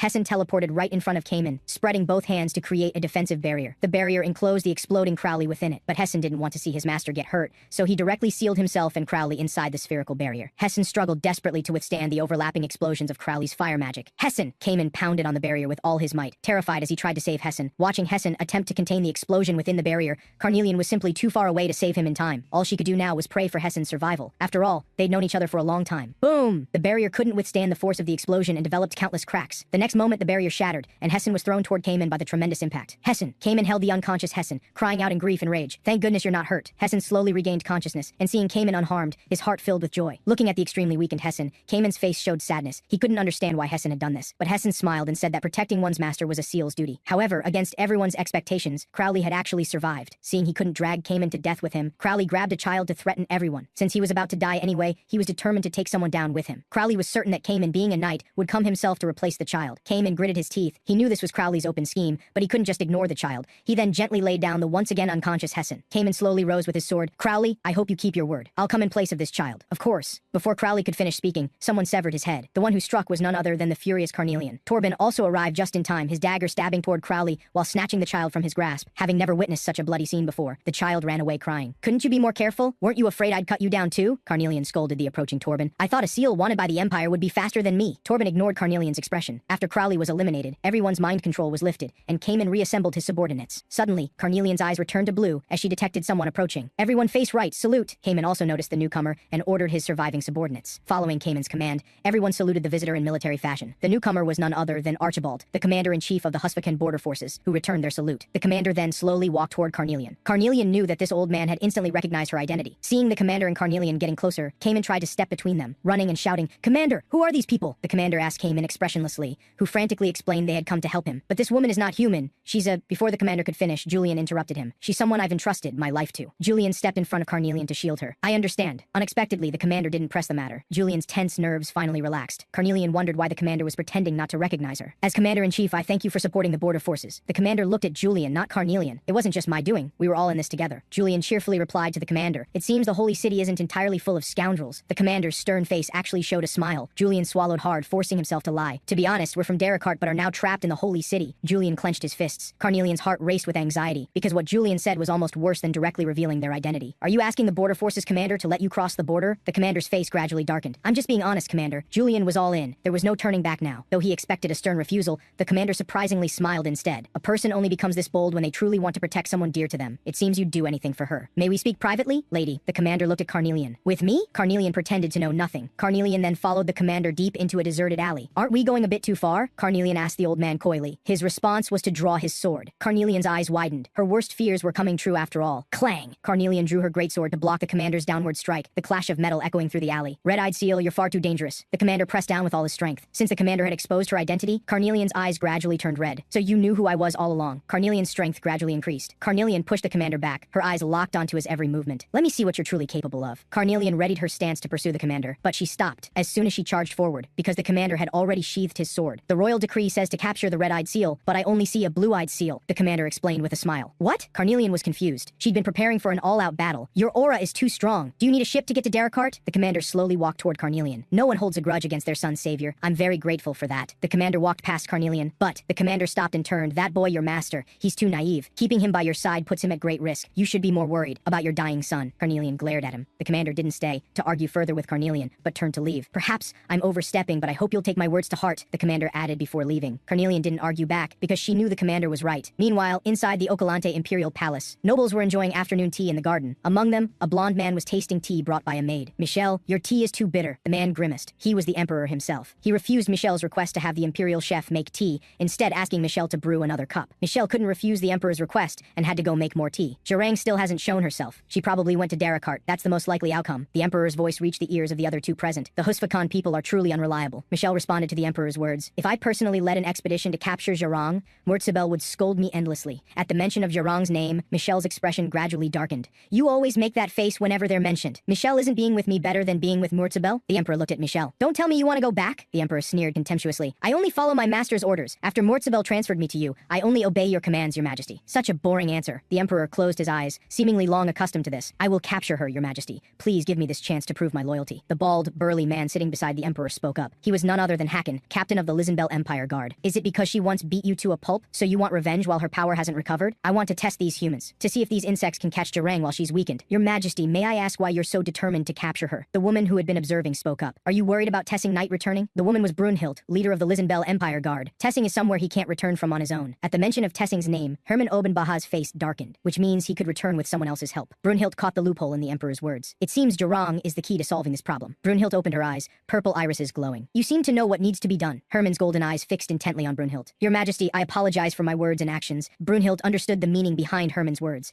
I know you admire Tessing Knight, but if it happens again, I'll end you myself. Hermann's veins bulged. I will remember, your majesty. Brunhild quickly stood and bowed. In any case, I'm willing to give humans one more chance. Hermann sat back down and stretched. After all, I don't want to personally destroy the world I created. The scene shifted to the port, where Torben and his sister were talking with Seo. Seo was surprised that Torben chose to leave Sharon and the Holy City. Torben said he'd never left the Holy City before, and wanted to see the world for himself. What about you? Sharon, will you go with Torben? Seo looked at Sharon. Sharon said she would stay in the Holy City and help make it better. Sharon then extended her hand to Torben, making a promise to meet again in 10 years. In 10 years, I'll wait for you at Notre Dame. All right, Torben cheerfully agreed with Sharon. He was confident she could live alone in the current Holy City. They then happily made a pinky promise to meet again in 10 years. On another side, Cayman was also saying goodbye to Julian and the others. Cayman thanked Carnelian for saving him and for not killing him on Black West Mountain. Carnelian laughed awkwardly. After all, she really had wanted to kill Cayman back then. I sincerely believe you're a beautiful lady. Perhaps I still need more training. Cayman suddenly bowed to Carnelian. Carnelian stood on her tiptoes. She kissed Cayman on the forehead. Julian was shocked by this sudden, intimate atmosphere. He'd never seen anything like this. For your help, we have no way to repay you except to express our gratitude this way. Carnelian smiled at Cayman. You're an admirable knight. Carnelian's words left Cayman unable to recover for a long time, his flushed cheeks saying it all. Take care, until we meet again. After speaking, Carnelian turned and left with Julian. Suddenly, Carnelian pinched Julian's cheek, making him cry out in pain. When you grow up, you'll have this too, master. Carnelian smirked mischievously. Julian thought Carnelian was saying he was too young and inexperienced. The Holy City incident came to a close, and Julian's group finally embarked on the final leg of their journey to Derricart. Carnelian said from now on they'd rely on the wind to take them to Derricart. Looking at the beautiful scenery before them, everyone forgot about the burdens they carried. However, they didn't know that something massive was stirring beneath the sea. The good times didn't last long. Seo got seasick again. Seeing Seo in such a miserable state, Carnelian came over to ask if he was all right, only to receive his complaints. But Carnelian claimed she could cure seasickness. Her method, however, knocked Seo out completely. Finally, no one's vomiting in my ear. Carnelian's plan succeeded, and she was quite pleased. She then asked Julian if he also felt seasick, and Julian quickly said he was fine. Well, I was going to let you rest your head on my lap and pat your head, Carnelian said regretfully. Hearing this, Julian quickly explained he suddenly felt a bit seasick after all. Under the glow of the setting sun, the ship drifted with the wind toward their destination, Derricart. Both Carnelian and Julian reflected on how, after months of evading pursuit, they hadn't relaxed and enjoyed the scenery like this. Julian suddenly called out to Carnelian. Carnelian, I want to become a proper knight. Carnelian, who had been relaxed, suddenly tensed up. You're joking, right? If this is just to distract me, you don't need to do this. Carnelian urgently questioned Julian, but Julian seriously grabbed Carnelian's shoulders. I want to protect you from the Emperor's harm, and we can't keep running forever. Don't say such foolish things. You might die before you even see him. Carnelian's voice was no longer calm. Even so, it doesn't matter. Julian raised his voice as well. Doesn't matter? My previous master said the same thing, and now he's dead. Carnelian angrily shook off Julian's hands. The dead can say it doesn't matter, but what about those who live on carrying their memories? Julian had no response. It was the truth. Before the Emperor captures me, I'm glad to have traveled with you. Carnelian clutched her chest, sincerely expressing her thoughts. The stronger you become, the greater our risk. I don't need a powerful master. Carnelian left in anger. Torben, who had just opened the door, looked bewildered at the furious Carnelian. Carnelian's eyes gradually turned red. By the time she entered the cabin, her eyes had completely turned red. Torben found Julian remaining on deck and asked what happened. Torben had seen Carnelian angry many times, but this was definitely the look of someone afraid of losing someone important. Torben, you know what? Before this, I just wanted to become a chef like my father. Julian's face darkened. Until I met Carnelian, everything changed. When she woke up and asked me what her name was, right at that moment, I knew she and my life had become intertwined. Do you regret it, Julian? Torben interrupted Julian's narration. No, I can't imagine what life would be like without Carnelian. Julian's tone was firm. Though I'm only 16, I know that a chef and a seal don't make a good match. If people understood each other from birth, life would be meaningless. What do you think? Listening to Torben's words, Julian's heart was deeply conflicted. He just didn't want to lose Carnelian. That was all. The next day's sun rose as usual, seemingly never having troubles of its own. Julian, get up! Seo shouted while running frantically. Carnelian is gone! At these words, Julian's eyes flew open. We've searched the entire ship and can't find any trace of her. Torben also arrived to explain the situation. Julian's eyes widened in disbelief. He couldn't believe Carnelian had left without saying goodbye. He spent half the day searching the entire ship, but he found nothing that might be related to Carnelian. Was his promise too heavy a burden for her? Julian didn't know. All he knew was that Carnelian's image grew clearer and clearer in his mind, from her hair to her expressions. When she was happy, her lips would hum a gentle melody, and she always bore all her pain alone. Anxiety and despair crushed Julian. Tears of sadness fell uncontrollably from the corners of his eyes, just like Carnelian, leaving him on her own accord. Julian knelt on the ground, sobbing helplessly, but Carnelian's departure was now a fact. 1 week later, the ship still remained in the same spot. Damn it, why hasn't there been any wind for a whole week? SEO angrily grabbed the mast and complained. Torben's eyes filled with killing intent. Stop moping around. You're the only one who can sail this ship now. Torben walked up to Julian and scolded him harshly. We're running out of food supplies. Torben grew angrier as he spoke. I have no intention of joining your cowardly death march. Torben drew the dagger from his waist. If you don't sail the ship, I'll kill you right now. Torben thrust the dagger at Julian's neck, but Seo stopped him. Suddenly, Torben heard something approaching. Seo saw a ship in the distance and, thinking it was Cayman coming to rescue them, waved his hands frantically for help. No, that's not Cayman's ship. Torben drew his dagger, ready for combat. That's a pirate ship! Torben recognized the approaching vessel. The huge skull on the flag revealed the ship's identity. As the distance closed, the pirate ship suddenly accelerated. The ship Torben and SEO were on suffered a violent impact, and both struggled to steady themselves. The pirate ship lowered its boarding planks. Brothers, the sea has given us a new ship. Burn the old one. The captain leading them cheered and leaped down with his sword raised. Boom! The pirate ship suddenly exploded. With no wind, such a large-scale explosion was still possible. Seeing the enemy about to seize the ship, Torben's mood worsened. Originally, they just needed to repel them, but now it was a fight to the death. This ship is ours. Surrender now to become slaves while you still can, the pirates shouted loudly. Just as SEO prepared to draw his sword to fight, Torben's form had already vanished like a streak of light. The pirate captain's shoulder was instantly slashed open. I'd rather die than surrender. Torben's form appeared on the mast. As an assassin from the Holy City, I've killed plenty of people like you. Torben slowly extended his bloody dagger. There are only 2 of them, brothers. Don't be afraid. The pirate captain didn't retreat despite his injury, instead rallying his companions. 3, though one's not in great shape. SEO loudly corrected them. Julian, get somewhere safe. SEO turned to warn Julian, but he found Julian's entire body glowing with an eerie blue light as he slowly walked toward the pirates. I thought I was prepared to make sacrifices, but the truth is I didn't dare draw this sword. Julian's voice no longer carried its childish tone, recalling Theseus's warning, but now that Carnelian had left, Julian had nothing to worry about anymore. Watching Julian's glowing body, the pirate captain felt something was wrong. Torben also noticed that Julian's mental state was definitely not normal. Given their current situation, there was nothing left to hesitate about. Julian gripped Infertle's hilt tightly. He finally drew Infertile, and a powerful magic circle appeared beneath his feet. He actually drew Infertile. SEO was shocked by this. Dazzling blue light radiated from the ship. The powerful pressure forced everyone to resist with all their might. Numerous skulls emerged from Infertile's tip,